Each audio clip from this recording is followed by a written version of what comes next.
Hello students, welcome to Magnet Brains. My name is Abhishek Pandey, your teacher for social science. So Magnet Brains एक ऐसा platform है जहां पर आपको सभी क्लास सभी सब्जेक्ट के videos free of cost provide किए जाते हैं। इसका मतलब ये हुआ कि कुछ वीडियोस देखने के बाद ना तो आपको कोई सब्सक्रिप्शन लेना है, ना ही कोई पैकेज परचेज करने की आवश्यकता है, because best quality content best teachers के साथ फ्री ऑफ कॉस्ट आपको यहाँ पर प्रोवाइड किया जाता है। बाकी मैग्नेट ब्रेन्स को आप फेसबुक पर, इंस्टाग्राम पर और टेलीग्राम पर भी फॉलो कर सकते हैं सो दैट कोई भी इंपॉर्टेंट अपडेट यहाँ पर आप मिस ना करें। आज मैं आपके लिए एक नया सेशन लेकर आया हूँ और ये जो सेशन यहाँ पर होने वाला है ये हम क्लास 8th का सोशल साइंस जो है वो यहाँ पर डिस्कस करेंगे। क्लास 8th में भी अगर आप देखोगे तो अलग अलग तरीके की चीज़ें हैं, ठीक है, जैसे आपका हिस्ट्री है, सिविक्स है। तो अभी हम यहाँ पर क्या पढ़ेंगे, अभी हम जो सेशन डिस्कस करेंगे इसमें हम ज्योग्राफी के बारे में बात करेंगे और ज्योग्राफी का जो पहला चैप्टर है उसका डिस्कशन आज मैं आपको यहाँ पर प्रोवाइड करूँगा। तो ये आप देख सकते हैं, ये आपकी क्लास 6 से लेकर 8 तक की जो टीम है, ठीक है, जिसमें आपको अलग अलग तरीके के वीडियोस यहाँ पर प्रोवाइड किए जाते हैं अलग अलग टीचर्स के द्वारा, ठीक है, ताकि आप अपने एग्जामिनेशन में और कॉन्सेप्ट बिल्डिंग में बहुत अच्छी तरीके से यहाँ पर काम कर सकें। तो ये लोग रेगुलर बेसिस पे आपको अलग अलग सब्जेक्ट के वीडियोस प्रोवाइड करते हैं ताकि आपकी प्रिपरेशन जो है वो बहुत अच्छी तरीके से यहाँ पर हो सके। तो आज का जो हमारा चैप्टर यहाँ पर होने वाला है, ठीक है, आप देख सकते हैं ये आपका ज्योग्राफी का चैप्टर नंबर 1 है जिसका नाम है रिसोर्सेस। ठीक है, रिसोर्सेस का मतलब यहाँ पर क्या होता है कि जिन चीज़ों को हम अपने अलग अलग तरीके की नीड को फुलफिल करने के लिए जो है यूज़ करते हैं उसको हम यहाँ पर रिसोर्स कहते हैं। अब ये जो सेशन यहाँ पर होगा ना, ये है complete chapter revision. Complete chapter revision का मतलब यहाँ पर क्या हुआ कि भाई आप यहाँ पर क्या करोगे, इस वीडियो को अगर आप देख लोगे, ठीक है, तो इसमें आपके इस पर्टिकुलर चैप्टर में जितनी भी अलग अलग तरीके की चीज़ें आपको यहाँ पर पढ़ाई गई हैं, है ना, आपकी बुक में यहाँ पर मेंशन करी गई हैं और थोड़ा सा एक्स्ट्रा इन्फॉर्मेशन, वो सब चीज़ें आपको इस चैप्टर में मिल जाएगा। मतलब आप ये कह सकते हैं कि इस चैप्टर को देखने के बाद जितने भी इंपॉर्टेंट कॉन्सेप्ट हैं वो आपके सब कुछ यहाँ पर क्लियर हो जाएंगे, है ना। हर एक चीज़ जो आपकी बुक में यहाँ पर मेंशन है, ठीक है, वो सब चीज़ें मैं आपको यहाँ पर बता दूंगा। इसलिए हमने इसको यहाँ पर क्या नाम दिया है, इसको बोला है कंप्लीट चैप्टर रिवीजन, ठीक है, ताकि आपको हर एक चीज़ यहाँ पर समझाई जा सके। अब अगर आप देखेंगे तो जब भी आप मेरे इस सेशन को देखा करो ना, अपने साथ अपनी बुक जो है वो यहाँ पर साइड में लेकर चला करो, है ना, ताकि आपको ये पता चले कि हम लोग यहाँ पर किस किस तरीके की चीज़ें जो हैं वो यहाँ पर हम डिस्कस करने वाले हैं, ठीक है। तो अगर आप देखेंगे तो चैप्टर की स्टार्टिंग में ही एक आपको स्टोरी बताई गई है ना। स्टोरी में अगर आप देखेंगे तो 3 कैरेक्टर हैं। पहली जो कैरेक्टर है, ठीक है, जिनकी एज आपको ज़्यादा देखने को मिलेगी, उनका नाम है अम्मा, ठीक है। उसके बाद अगर आप देखेंगे तो आपको देखने को मिलेगा दूसरा कैरेक्टर जिसका नाम है राजू, और तीसरा जो कैरेक्टर आपको देखने को मिलेगा इसका नाम है मोना, ठीक है। तो ये 3 लोग आपको इस स्टोरी में देखने को मिलते हैं, ठीक है। स्टोरी मैं आपको इसलिए समझा रहा हूँ ताकि आपको ना चैप्टर की अंडरस्टैंडिंग डेवलप हो कि आगे जो भी चीज़ें हम डिस्कस करने वाले हैं वो हैं क्या। आप सीधे डेफिनेशन में आपको पढ़ाने लगूंगा कि रिसोर्स क्या होता है, किस तरीके से काम करता है, तो वो चीज़ें उतनी फिर आपको मज़ा नहीं आएंगी। तो पहले स्टोरी समझते हैं। क्या होता है कि राजू और मोना जो है वो अम्मा की हेल्प कर रहे होते हैं, है ना, मतलब उनका घर वगैरह अरेंज करने में, साफ सफाई करने में अम्मा की हेल्प कर रहे होते हैं। तो इन लोगों को अलग अलग तरीके की चीज़ें दिखाई देती हैं, है ना, जैसे कहीं पर अगर आप देखेंगे तो पेन दिखाई देता है ना, कहीं पर अगर आप देखेंगे तो बुक्स दिखाई देंगे, यूटेंसिल्स आपको देखने को मिलते हैं, अलग अलग तरीके के फर्नीचर यहाँ पर आपको देखने को मिलते हैं। तो ऐसे बहुत सारी चीज़ें जो हैं जब वो लोग यहाँ पर साफ सफाई कर रहे होते हैं, अम्मा की हेल्प कर रहे होते हैं, तब उनको ये देखने को मिलता है। तो इतने में यहाँ पर क्या है कि मोना यहाँ पर ये कहती है कि ये जितनी भी चीज़ें आपको यहाँ पर देखने को मिल रही हैं, है ना, जब हम साफ सफाई कर रहे हैं जितनी भी चीज़ें आपको देखने को मिलती हैं वो सब चीज़ें क्या हैं, उन सब चीज़ों का यहाँ पर क्या है कि वो यूज़ है ना। ऐसा नहीं है कि ये चीज़ें हमने अपने घर में इसी तरीके से यहाँ पर रख ली। जो चीज़ें यहाँ पर किसी काम की नहीं होती उनको हम फेंक देते हैं, या उनको हम जो है वो यहाँ पर कबाड़ी वाले जो भैया होते हैं उनको यहाँ पर बेच देते हैं, उनको घर में तो नहीं रखते ना। तो आपको यहाँ पर क्या है कि मोना ने बोला कि जितनी चीज़ें हमको यहाँ पर देखने को मिल रही है उनका कोई ना कोई यूज़ है। तो अम्मा ने यहाँ पर काउंटर किया कि इनका यूज़ है, इसीलिए क्या है कि ये सारी की सारी चीज़ें जो है वो आपको इंपॉर्टेंट देखने को मिलेंगी, ठीक है। मतलब जिन चीज़ों का यहाँ पर यूज़ है उसको यहाँ पर क्या बोल रहे हैं, उसको यहाँ पर ये बोल रहे हैं कि भाई ये सारी चीज़ें जो है वो आपको यहाँ पर यूजफुल देखने को मिलती है, मतलब इनका किसी ना किसी तरीके से जो है, ठीक है, वो यहाँ पर आपको यूज देखने को मिल रहा है। इसी वजह से यहाँ पर क्या है कि अम्मा ने ये बोला कि ये सारी की सारी चीज़ें जो है वो आपको इंपॉर्टेंट देखने को मिलेंगी, है ना। फिर वो लोग बोले कि हाँ सही बात है भाई कि ये चीज़ों का यूज है इसलिए वो लोग इंपॉर्टेंट है। इसी के बाद यहाँ पर अम्मा ने ये बोल दिया क्योंकि ये चीज़ें इंपॉर्टेंट हैं इसी वजह से यहाँ पर क्या है कि इनको हम रिसोर्स कहते हैं, ठीक है। इसी वजह से यहाँ पर क्या है कि क्योंकि ये चीज़ें इंपॉर्टेंट हैं और इसी वजह से यहाँ पर क्या होता है कि ये रिसोर्स आपको देखने को मिलेगा। ठीक है, मैंने आपको क्या बताया, मैंने आपको बताया कि मोना ने देखा जो आसपास उस कमरे में यहाँ पर सामान थे, उनको देखने के बाद अगर आप देखोगे तो मोना ने यहाँ पर ये बोला, ठीक है, कि भाई ये सारी की सारी चीजें जो हमको देखने को मिल रही हैं इनका कुछ यूज है। तो फिर अम्मा ने यहाँ पर क्या बोला, क्योंकि ये यूज है इनका इसलिए ये इंपॉर्टेंट है, और ये इंपॉर्टेंट है इसीलिए क्या होता है कि ये रिसोर्स आपको देखने को मिलेंगे। तो अब यहाँ पर क्या है कि राजू ने बहुत टाइम से कुछ नहीं बोला था, तो राजू ने बोला कि रिसोर्स क्या होता है। ठीक है, राजू का क्वेश्चन यहाँ पर क्या आया, राजू का क्वेश्चन यहाँ पर ये आया कि रिसोर्स जो है वो यहाँ पर क्या होता है। तो अम्मा ने यहाँ पर क्या बताया, अम्मा ने ये बोला कि वो सारी की सारी चीजें, ठीक है, वो सारी की सारी चीजें जो हमारी नीड को यहाँ पर फुलफिल करें, ठीक है, मतलब हमारी जो नीड होती है ना उसको यहाँ पर फुलफिल करें, उनका जो हम यहाँ पर यूज कर रहे हैं वो सारी की सारी चीजें क्या होंगी, वो रिसोर्स यहाँ पर कहलाएंगी। ठीक है, मतलब सिंपल सी बात यहाँ पर ये हुई कि जो यहाँ पर हमारी मदद करते हैं हमारी नीड को फुलफिल करने में, उन सभी चीजों को हम यहाँ पर क्या बोलते हैं, उन सभी चीजों को हम यहाँ पर रिसोर्स कहते हैं। अब यहाँ पर क्या है कि अगर मान लीजिए कि मैं आपसे कुछ बोलूं कि भाई कुछ एग्जाम्पल आप दो, है ना, कि कुछ एग्जाम्पल यहाँ पर क्या है कि अब जैसे देखो मैं यहाँ पर क्या कर रहा हूँ कि आप देखोगे कि स्क्रीन के ऊपर मैं कुछ लिख रहा हूँ, है ना। अब स्क्रीन के ऊपर जब मैं कुछ लिख रहा हूँ तो उसके लिए मैं क्या कर रहा हूँ कि जो पेन है मेरे हाथ में इस चीज का मैं यूज कर रहा हूँ, तो आप ये कह सकते हैं ना कि ये मेरा रिसोर्स है। अगर आपको मान लीजिए कि प्यास लगती है तो आप पानी पीते हो, तो पानी जो है वो एक तरीके का रिसोर्स है या नहीं है, बिल्कुल है। अगर आपको यहाँ पर सोना है तो सोते किसके ऊपर हो, बेड के ऊपर हो, तो बेड जो है वो यहाँ पर क्या है कि वो रिसोर्स है। अगर आप यहाँ पर कुछ खा रहे हैं, है ना, तो आप वहाँ पर वो चीज़ें जो जहाँ से निकल कर सामने आई हैं, जैसे मान लीजिए कि फल फ्रूट आप खा लो, ठीक है, तो आप यहाँ पर अगर आप देखोगे तो जो फल वगैरह के बगीचे वगैरह होते हैं वो सब चीज़ें क्या है, वो रिसोर्स हैं। क्यों, क्योंकि वहाँ से ही तो फल आपको डिराइव होता हुआ दिखाई दे रहा है ना, आपके पास निकल कर सामने आता है। तो वो सारी की सारी चीज़ें जो हमारी नीड्स को यहाँ पर फुलफिल करती हैं उन्हें हम यहाँ पर क्या कहते हैं, उन्हें हम यहाँ पर रिसोर्स कहते हैं। अब ये जो पूरा का पूरा चैप्टर है वो इसी बात के ऊपर डिपेंड करता है कि रिसोर्स होते क्या है ना, उनकी यूटिलिटी क्या होती है। अलग अलग तरीके से हम यहाँ पर क्या करेंगे, रिसोर्सेज का क्लासिफिकेशन करेंगे, वो क्या होते हैं, किस तरीके से होते हैं। तो इन्हीं सब चीज़ों को इस चैप्टर में हमें यहाँ पर पढ़ना है। तो मुझे लगता है कि एक इंट्रोडक्शन वाला पार्ट जो है वो मैंने आपको बता दिया कि हम इस चैप्टर में क्या पढ़ेंगे, और जो स्टोरी आपके सामने आपके बुक पे लिखी हुई है वो चीज़ें भी आपने यहाँ पर समझ ली है। ठीक है, तो अब सबसे पहले हम यहाँ पर देखेंगे कि जितने भी अलग अलग तरीके के आपको यहाँ पर सामान देखने को मिल रहे हैं, ठीक है, चाहे वो वाटर हो, चाहे वो इलेक्ट्रिसिटी हो, चाहे वो रिक्शा हो, चाहे वो वेजिटेबल हो, चाहे वो टेक्स्ट बुक हो, ठीक है, इनमें से मुझे लगता है कि ऐसी कोई चीज़ नहीं है जिसका आपको मतलब नहीं पता होगा, सारी चीज़ों का मतलब पता है।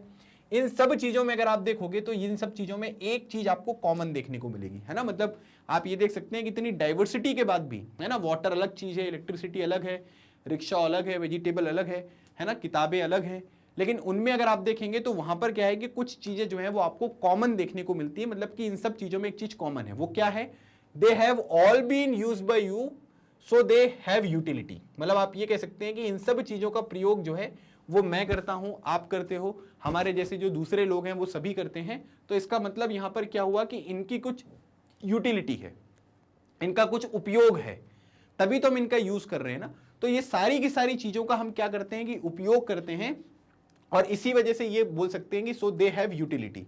अच्छा, यूटिलिटी जो है ना उसको हम एक दूसरे नाम से भी जानते हैं जिसको यूजेबिलिटी कहते हैं, है ना। तो चाहे यूटिलिटी आ जाए चाहे यूजेबिलिटी आ जाए, is what makes an object और सब्सटेंस अ रिसोर्स। ठीक है, कि आप उस चीज का कितना यूज कर रहे हो, है ना। मतलब अगर उन चीजों का यूज नहीं करोगे आप तो क्या किसी भी चीज को हम यहां पर रिसोर्स कह सकते हैं क्या? बिल्कुल नहीं। तो अगर हम किसी चीज को रिसोर्स यहां पर कह रहे हैं तो इसका मतलब है कि उसका यहां पर क्या है, यूटिलिटी है ना, उसका यूज आपको देखने को मिल रहा है। अगर यूज होगा तभी हम उस चीज को यहां पर क्या कह सकते हैं कि उसको रिसोर्स कह सकते हैं। तो कोई भी ऑब्जेक्ट, कोई भी सब्सटेंस यहां पर अगर होगा तो वो चीजें यहां पर रिसोर्स कब कहलाएगी, जब उनका यहां पर कोई यूज होगा, कोई यूटिलिटी आपको देखने को मिलती है। ठीक है, तो ये चीज आपको समझ में आ गई कि भाई इसमें कॉमन क्या है और उसके बाद यूटिलिटी यहां पर क्या है और यूटिलिटी कैसे यहां पर निकलकर सामने आती है, ये चीज मैंने आपको बता दी, और रिसोर्स कैसे होगा। ठीक है, अगली बात यहां पर यह है कि अगर मान लीजिए कि किसी भी चीज को हम ये कहते हैं कि सर ये चीज रिसोर्स है, जैसे आपने बताया कि सर ये पेन जो है वो आपके लिए रिसोर्स है, तो कोई भी चीज यहां पर रिसोर्स कब बनता है ना। रिसोर्स को अगर हम हिंदी में देखेंगे तो रिसोर्स को हम हिंदी में बोलते हैं संसाधन। ठीक है, तो जो संसाधन होता है वो आपको देखने को मिलेगा। तो रिसोर्स जो है वो आपको यहां पर देखने को मिल रहा है। ठीक है, कि ये चीज आपको समझ में आ रही है। तो कोई भी चीज अगर यहां पर रिसोर्स बन रही है तो वो कैसे बनेगी? So things become resource only when they have a value, है ना। सिंपल सी बात यहां पर ये है कि कभी भी अगर कोई चीज यहां पर रिसोर्स बनती है तो इसका मतलब यहां पर ये क्या हुआ कि उसकी एक वैल्यू है, ठीक है, मतलब उसकी क्या है कि एक वैल्यू है। अब मेरे लिए जब मैं क्लास यहां पर ले रहा हूं तो आप मुझे ये बताओ कि इस पेन की वैल्यू है या नहीं है। तो इसी वजह से यहां पर क्या है कि ये पर्टिकुलर चीज जो है वो मेरे लिए क्लास लेने के दौरान जो है वो एक रिसोर्स की तरह यहां पर काम करेगी। अब किसी चीज को वैल्यू कैसे मिलेगी, देखिए इट्स यूज और utility gives it's a value. आप उस चीज का कितना प्रयोग करते हो, उस चीज का कितना यहां पर यूज आपको देखने को मिल रहा है, वो चीज क्या करेगी, उस पर्टिकुलर मैटर की, उस पर्टिकुलर ऑब्जेक्ट की, उस पर्टिकुलर सब्सटेंस की जो है वो यहां पर वैल्यू डिसाइड करेगा, है ना। कोई चीज अगर मान लीजिए कि आप फ्रीक्वेंटली यहां पर यूज करते हैं तो वो चीजें यहां पर क्या होंगी, वो आपके लिए बहुत ज्यादा वैल्यूएबल है ना। जैसे क्या होता है कि मोबाइल फोन वगैरह का यूज अगर आप देखोगे तो वो फ्रीक्वेंटली हम यहां पर यूज करते रहते हैं, तो इसका मतलब यहां पर क्या हुआ कि वो मेरे लिए बहुत ज्यादा वैल्यूएबल है। तो कितना आप उसका यूज करते हो, कितनी उसकी यूटिलिटी है, उससे उस पर्टिकुलर चीज की वैल्यू आपको देखने को मिलती है। All resources have some value, मतलब किसी रिसोर्स की हो सकता है कि ज्यादा वैल्यू हो, किसी रिसोर्स की हो सकता है कि कम वैल्यू हो, ठीक है। अब जैसे मैंने अपने हाथ में घड़ी पहनी है, क्लास लेने के दौरान अगर मैं देखूंगा तो इसकी कोई वैल्यू है क्या, कोई वैल्यू नहीं है। क्यों, क्योंकि क्लास के दौरान तो मैं टाइम देख नहीं रहा हूं ना कि कितना टाइम हो गया है ना, किस तरीके से कितना बज रहा है, तो ये चीज तो मुझे पता नहीं चल रही है। तो सिंपल सी बात यहां पर ये है कि सब चीजों की वैल्यू जो होती है वो टाइम के अनुसार और कहां पर आप काम कर रहे हो उसके बेसिस पे उनकी वैल्यू ज्यादा हो सकती है, कम हो सकती है, ठीक है। तो ये दोनों चीजें आपको देखने को मिलेंगी। तो इस स्लाइड में हमने ये सीखा, हर वो चीज, ठीक है, जिसका कुछ यूज होता है, जिसकी कुछ यूटिलिटी होती है, उसकी वैल्यू होती है। वैल्यू से ही वो चीज यहां पर रिसोर्स यहां पर डिसाइड होती हुई दिखाई देती है। कुछ चीजों के रिसोर्स जो है आपके, उनकी वैल्यू ज्यादा हो सकती है, उनकी वैल्यू कम हो सकती है, डिपेंड करता है कि आप उस चीज को कितना यहां पर यूज करने वाले हैं, ठीक है। तो ये कुछ चीजें मैंने आपको यहां पर बताई। आई होप इतनी सब चीजें आपको बहुत अच्छी तरीके से क्लियर हो गई होंगी। अब कई लोगों के मन में ये आ रहा होगा कि सर वैल्यू वैल्यू आप कह रहे हो, थोड़ा वैल्यू को और समझा दो। चलो ठीक है, समझा देता हूं। वैल्यू का देखो बेसिक मतलब यहां पर ये होता है वर्थ, है ना। कि जैसे हम बोलते नहीं है कि तू मेरा दोस्त है, ठीक है, या आप मेरे दोस्त हो, ठीक है, और तुम मेरे लिए कैसे हो, तुम बहुत अनमोल हो। अनमोल का मतलब यहां पर ये हुआ कि जिस व्यक्ति का कोई मूल्य नहीं है ना, जो अनमोल है, मतलब उसका कोई पैसा नहीं लगा सकता कि ये कितना फ्रेंड मेरा अनमोल है। तो यहां पर क्या है कि वैल्यू का मतलब होता है वर्थ, ठीक है। जैसे अब मैं क्लास के दौरान अगर मैं देखूंगा तो ये पेन जो है वो मेरे लिए यहां पर क्या है कि वो चीज जो है वो बहुत इंपॉर्टेंट है, समझ रहे हो आप। अब जैसे मान लीजिए कि कोई रेगिस्तान में है, रेगिस्तान में किसी को पानी नहीं मिल रहा है, ठीक है, तो वो ये उम्मीद थोड़ा ना करेगा कि मुझे क्या मिलना चाहिए, मुझे जो है वो जूस मिलना चाहिए, जूस पीऊंगा मैं रेगिस्तान में। उसकी आखिरी उम्मीद तो यही होगी कि मेरे को यहाँ पर पानी मिल जाए एटलीस्ट थोड़ा सा पीने के लिए, ताकि मैं रेगिस्तान में अपना जीवन तो अच्छी तरीके से जी पाऊं। तो इसीलिए क्या होता है कि वैल्यू का मतलब होता है worth. Some resource have economic value, some do not. मतलब आप ये कह सकते हैं कि कुछ रिसोर्सेस ऐसे होते हैं जिनकी आपको यहां पर इकोनॉमिक वैल्यू देखने को मिलेगी और कुछ की यहां पर जो है वो इकोनॉमिक वैल्यू नहीं होती है। दोनों पॉसिबिलिटी हो सकती हैं, है ना। जैसे एग्जांपल के तौर पर बताया गया है कि मेटल्स में have an economic value, a beautiful landscape may not, ठीक है। सिंपल सी बात यहां पर यह है कि जो मेटल होते हैं, जिनको हिंदी में हम धातु कहते हैं, उनकी वजह से आप अलग अलग तरीके की चीजें यहां पर बना सकते हैं, ठीक है। मेटल से बेल वगैरह बन जाएगी, है ना। कुछ इंपॉर्टेंट जो भी आपके दूसरे यहाँ पर अलग अलग तरीके की ज्वेलरी वगैरह होती है वो आपको बनती हुई दिखाई देगी। तो आप ये कह सकते हैं कि जो मेटल्स हैं उनकी यहाँ पर कोई इकोनॉमिक वैल्यू जो है वो यहाँ पर आपको देखने को मिल रही है ना। लेकिन एक ऐसी कोई यहाँ पर एक ब्यूटीफुल लैंडस्केप है ना, वो वहाँ पर क्या है कि झरने आपको देखने को मिल रहे हैं, है ना, वहाँ पर आपको फॉरेस्ट देखने को मिल रहे हैं। तो ऐसा देखने में लग सकता है कि वो ब्यूटीफुल लैंडस्केप जो है उसकी कोई इकोनॉमिक वैल्यू आपको देखने को नहीं मिलेगी। लेकिन अगर आप देखोगे तो यहां पर मेटल्स की इकोनॉमिक वैल्यू है, ब्यूटीफुल लैंडस्केप की इकोनॉमिक वैल्यू नहीं है, ठीक है। या आप कह सकते हैं कि हो सकता है हो या नहीं हो, दोनों पॉसिबिलिटी हैं। लेकिन अगर आप देखेंगे तो ये दोनों चीज, चाहे वो मेटल्स के बारे में बात कर लीजिए, चाहे ब्यूटीफुल लैंडस्केप के बारे में बात कर लीजिए, but both are important and satisfy human needs. दोनों चीजें जो है वो आपको इंपॉर्टेंट देखने को मिलेगी। मेटल्स भी हमारे लिए इंपॉर्टेंट है, पिकनिक मनाने के लिए जाना है तो ब्यूटीफुल लैंडस्केप के बारे में भी हमको जानकारी होनी चाहिए। तभी यहां पर क्या होगा कि जो ह्यूमन नीड्स हैं, है ना, जैसे काम करते करते थक गए, थोड़ा घूमने के लिए जाना है, पार्टी करना है, पिकनिक करना है, तो वो सब चीज़ों के लिए ब्यूटीफुल लैंडस्केप आवश्यक है। और अगर कुछ इंपॉर्टेंट जैसे घर में बेल लगवानी है तो मेटल्स की आपको जरूरत पड़ेगी, ज्वेलरी बनाना है तब मेटल्स की आपको जरूरत पड़ेगी। तो इस तरीके से आप ये कह सकते हैं कि दोनों चीजें यहां पर क्या करती हैं कि ह्यूमन नीड्स को यहां पर फुलफिल करती हैं। Some resources can become economically valuable with time, ठीक है। जैसे यहां पर क्या होता है कि अगर आप देखेंगे तो कई सारे रिसोर्सेस ऐसे होते हैं जो समय के साथ यहां पर क्या होते हैं कि वैल्यूएबल आपको देखने को मिलेंगे, ठीक है। मतलब जैसे टाइम जैसे जैसे बीतता जाएगा वैसे वैसे क्या होंगे कि आप देखेंगे कि उनकी जो वैल्यू है ना, जो आर्थिक वैल्यू आपको देखने को मिलेगी वो यहाँ पर क्या होगी, वो इंक्रीज होगी। जैसे यहाँ पर एक एग्जाम्पल आपको दिया गया है कि जैसे आपको कभी खांसी आ जाती है ना, या आपको कभी चोट लग जाती है, तो हमारे घर पे बोला जाता है कि भाई हल्दी वाला दूध पी लो, ठीक है, या फिर आप यहाँ पर क्या करो कि चाय पियो, लेकिन उसमें यहाँ पर क्या करो कि तुलसी की पत्ती वगैरह डाल लो, है ना। तो हम वो सब चीज़ें करते हैं, ठीक है, और हमारी जो खांसी है और हमें जो चोट लगी हुई है वो सब चीज़ें ठीक भी हो जाती हैं, है ना। लेकिन हम क्या करते हैं कि उनको कोई वैल्यू देते नहीं है। जैसे आपकी जो ग्रैंड मदर हैं, जो दादी हैं, है ना, उनकी जो होम रेमेडीज होती है, जो घर पर ही अलग अलग तरीके से वो आपको इलाज करते हुए दिखाई देते हैं, उनकी कोई कॉमर्शियल वैल्यू है क्या? बिल्कुल नहीं है ना। वो तो क्या है कि सबके घर में अवेलेबल है, जिनकी दादियों को पता होगा कि ऐसा कुछ करने से इस तरीके का बेनिफिट होगा, तो वो उन लोगों को मिलेगा। लेकिन इनकी कोई कॉमर्शियल वैल्यू है क्या? क्या इस तरीके के आइडियाज को अगर हम यहाँ पर मार्केट में बेचेंगे तो हमको कोई वैल्यू यहाँ पर मिलने वाली है, कोई पैसा मिलने वाला है क्या? बिल्कुल नहीं मिलने वाला है। वो तो क्या है कि वो घर घर की कहानी है ना, कि जिसके घर में इस तरीके की कहानी चल रही है, जिसको पता है उसको पता है, ठीक है। लेकिन अगर आप एक चीज ये सोचेंगे कि but if they are patented and sold by a medical firm tomorrow, they could become economically valuable, ठीक है। तो यहां पर क्या है कि यहां पर एक शब्द लिखा गया है जिसको हम बोलते हैं पेटेंट, ठीक है। इसको हमने क्या कर लिया, इसको मैंने एक शब्द यहां पर लिखा पेटेंट। अब पेटेंट की अगर आप डेफिनेशन देखोगे तो पेटेंट की डेफिनेशन लिखी हुई है कि it means the exclusive right over any idea और इन्वेंशन, ठीक है। अब जैसे दादी माता का यहाँ पर कोई जो है वो आइडिया है ना, कि इस तरीके की बीमारी है, इसके लिए आप इसको यहाँ पर जो है वो यूज करोगे तो आपका यहाँ पर जो है वो दवाई खाने की जरूरत नहीं पड़ेगी, इससे ही वो चीजें ठीक हो जाएंगी। अब मैंने क्या किया कि इस आइडिया को जो है ना वो ले जाकर क्या कर दिया, पेटेंट करवा लिया, है ना, कि भाई इस आइडिया को केवल मैं ही यहाँ पर यूज कर सकता हूं, बाकी लोग यहाँ पर यूज नहीं कर सकते हैं।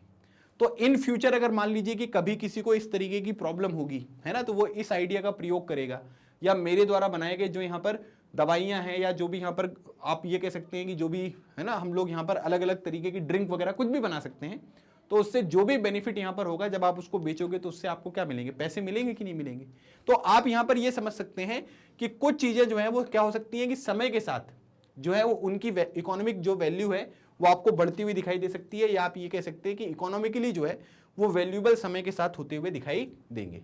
But if they are patented and sold by a medical firm tomorrow, they could become economically valuable, ठीक है। एक तो ये चीज बताएगी, पेटेंट का मतलब समझ में आ गया ना, कि भाई उस चीज के ऊपर जो है वो एक्सक्लूसिव किसका राइट है, वो हमारा है, ठीक है।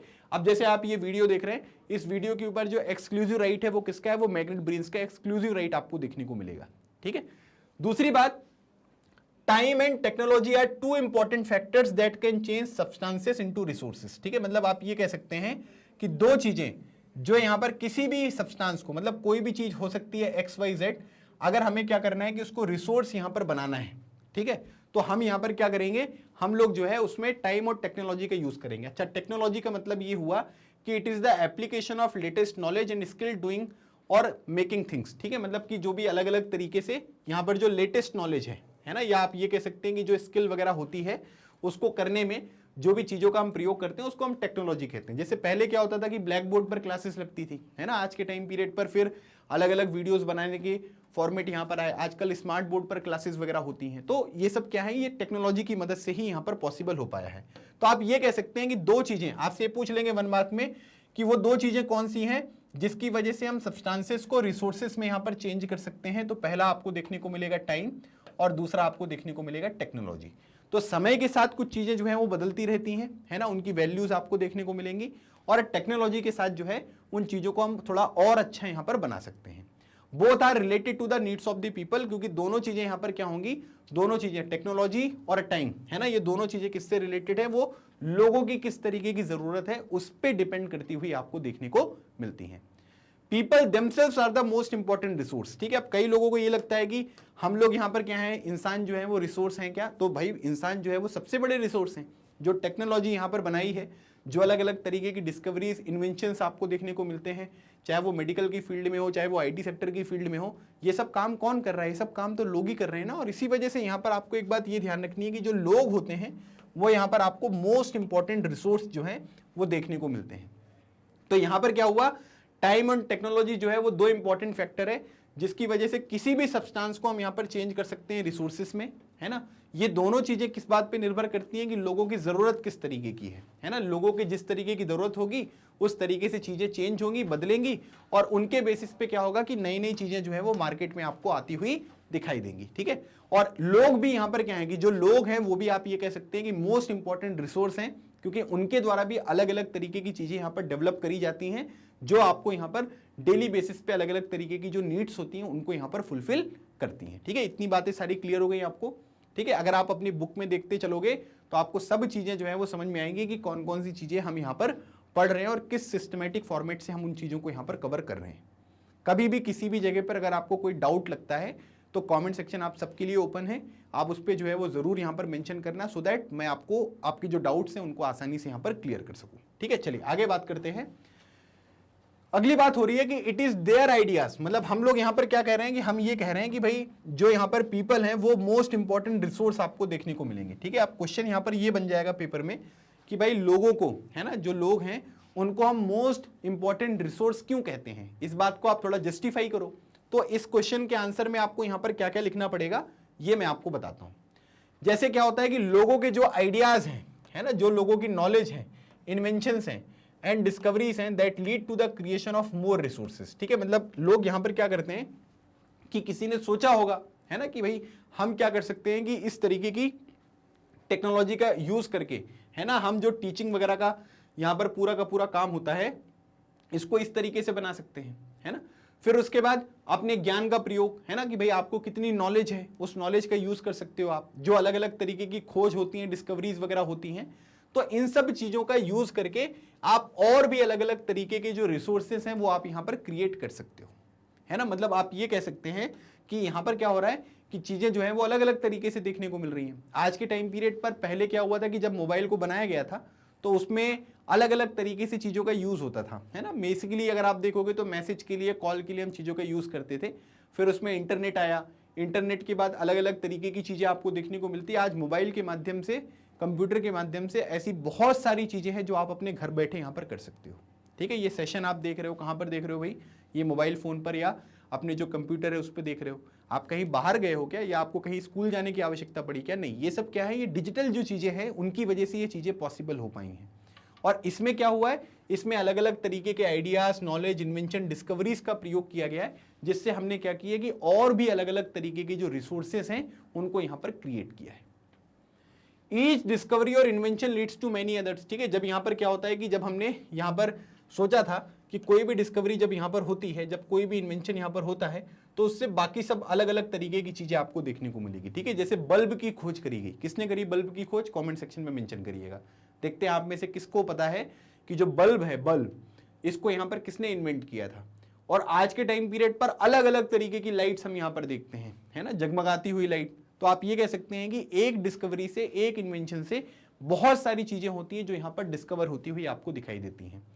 The discovery of fire led to the practice of cooking and other processes, ठीक है। अब किसी को पता था कि फायर जो है वो हम यहाँ पर इन्वेंट कर रहे हैं। उनने क्या किया, उनने देखा कि अरे पत्थर से पत्थर टकरा रहे हैं तो उसमें से चिंगारी निकल रही है, और जब वो पत्थर से पत्थर टकराए, चिंगारी निकली, तो उन्होंने देखा कि यार वो पास में जो जंगल था उसमें आग लग गई, है ना। और आग लगने से उनको ये पता चल गया कि पत्थर से पत्थर टकराएंगे तो चिंगारी निकलेगी, और चिंगारी से फिर जो है वो फायर यहाँ पर आएगा। और आज के टाइम पीरियड पर हम क्या करते हैं कि इंडक्शन कुकर, है ना, और इंडक्शन में अलग अलग तरीके की जो चीज़ें हैं वो यहाँ पर जो है वो बना रहे हैं। तो अगर फायर नहीं आया होता तो क्या इस तरीके की चीज़ें हम कर पाते क्या? बिल्कुल नहीं कर पाते। और इसीलिए यहाँ पर ये पॉइंट भी इस बात को जो है वो प्रूव करता है कि जब कोई एक डिस्कवरी होती है, जब कोई एक इन्वेंशन यहाँ पर होता है, तो उसके साथ बाकी भी अलग अलग तरीके की चीज़ें आपको नई आती हुई देखने को मिलती हैं। अब उसके बाद अगर आप देखेंगे तो आपने एक चीज ये भी देखा होगा, जब आपने यहाँ पर पढ़ा, है ना, पुरानी क्लासेस में पढ़ा, तो उसमें आपने देखा कि व्हील को किस तरीके से इन्वेंट किया गया, ठीक है। मतलब आप ये कह सकते हैं कि जो आदि मानव थे, है ना, मतलब जो अर्ली यहाँ पर आपको ह्यूमंस देखने को मिलेंगे, वो लोग बैठे हुए थे। उन्होंने देखा कि एकदम से क्या हुआ कि ऊपर से पहाड़ था, अरे पहाड़ जो है वो गिरा, है ना, और वो क्या हो रहा है कि वो वहां से गिरते गिरते गिरते गिरते गिरते गिरते गिरते, है ना, गोल गोल घूमते घूमते जो है वो जमीन पर आ गया। तो उनको लगा कि यार ये तो एकदम कारनामा कर दिया इसने, मतलब इतनी दूर था ये, है ना, और ये घूमते घूमते जो है वो यहाँ तक आ गया। तो उन्होंने क्या किया कि उसको राउंड शेप में यहाँ पर काटा, राउंड शेप में काटने के बाद जो है वो अलग अलग तरीके की चीजें डेवलप करी, जिसकी वजह से आप ये कह सकते हैं कि व्हील का यहाँ पर जो है वो इन्वेंशन हुआ। और जब व्हील का इन्वेंशन हुआ तो आप यही कह सकते हैं कि आज के टाइम पीरियड पर जो ट्रांसपोर्ट के अलग अलग मोड्स आपके पास अवेलेबल हैं, है ना, मतलब साइकिल भी है, बाइक भी है, कार भी है ना, फिर उसके बाद आपको रेलवेज भी देखने को मिलेगा, फिर उसके बाद आपको और भी जो अलग अलग तरीके के ट्रांसपोर्ट के साधन अवेलेबल हैं वो इसी तरीके से यहाँ पर हैं। तो जो भी चीजें आज के टाइम पीरियड पर हम रिसोर्स की तरह यहाँ पर यूज करते हैं, है ना, उसमें क्या हुआ कि चीजों में टाइम लगा है। और जब वो टाइम यहाँ पर आपको देखने को मिला, जब उसमें अलग अलग तरीके से हमने अपने नॉलेज को, आइडियाज को और अच्छी तरीके से यहाँ पर यूज किया, तो और अलग अलग तरीके की चीजें जो है वो हम यहाँ पर यूज कर पा रहे हैं, और अलग अलग तरीके से चीजें जो है वो हमको देखने को मिल रही हैं। तो इसी वजह से हम यहाँ पर ये कह सकते हैं कि ये पूरा का पूरा जो कॉन्सेप्ट है वो आपको आई होप समझ में आया होगा कि किस तरीके से रिसोर्स यहाँ पर डेवलप होते हैं और वो किस तरीके से हमारी जो ह्यूमन नीड्स हैं, ठीक है, उनको हम यहाँ पर क्या करते हैं, उनको हम फुलफिल करते हैं, जो हमारी जरूरतों को यहाँ पर पूरा करते हैं। फिर उसके बाद the technology to create hydro electricity has turned energy in a fast flowing water into an important resource, ठीक है। जैसे अगर आप देखेंगे तो यहाँ पर क्या है कि ये हाइड्रो पावर प्रोजेक्ट है ना। अब यहाँ पर क्या होता है कि पानी को डैम्स वगैरह में इकट्ठा किया जाता है, फिर उसमें अगर आप देखेंगे तो यहाँ पर आपको टरबाइंस वगैरह देखने को मिलती हैं, फिर टरबाइंस जो है वो मूव करती हैं, और टरबाइंस मूव करने के बाद आप ये कह सकते हैं कि इलेक्ट्रिसिटी वगैरह जो है वो आपको जनरेट होती हुई दिखाई देती है, ठीक है। तो आज के टाइम पीरियड पर अगर आप देखेंगे तो हाइड्रो पावर से इलेक्ट्रिसिटी जनरेट करना भी जो है वो एक बहुत बड़ा काम है जो अलग अलग कंट्रीज के द्वारा किया जा रहा है। भारत में भी हाइड्रो इलेक्ट्रिसिटी अगर आप देखेंगे तो अलग अलग तरीके के डैम है, चाहे वो आप टिहरी डैम देख लो, चाहे भाखड़ा नांगल डैम देख लो, चाहे हीराकुंड डैम देख लो, काफी सारे अलग अलग तरीके के डैम्स हैं। तो ये किसकी वजह से पॉसिबल हो पाया है? ये पॉसिबल हो पाया टेक्नोलॉजी की वजह से, कि भाई जो वाटर की यहाँ पर काइनेटिक एनर्जी है, काइनेटिक एनर्जी मतलब जब वाटर मोशन में होता है तब उसके पास जो एनर्जी आपको देखने को मिलती है, उस एनर्जी का प्रयोग करके भी हम यहाँ पर इलेक्ट्रिसिटी जो है वो यहाँ पर जनरेट कर सकते हैं। तो अगर हमें ये नहीं पता होता कि किस तरीके से टेक्नोलॉजी का यूज करना है, किस तरीके से यहाँ पर टरबाइन जो है वो हम यहाँ पर लगाएंगे तो इससे ये चीजें मूव होंगी, फिर उसके बाद यहाँ पर बाकी जो पूरा का पूरा पैटर्न होता है वो फुलफिल होगा, तो इलेक्ट्रिसिटी जनरेट यहाँ पर की जा सकती है, तो हम कर ही नहीं पाते। तो इसीलिए आप ये कह सकते हैं कि टेक्नोलॉजी जो है वो बहुत इंपॉर्टेंट रोल यहाँ पर प्ले करता है।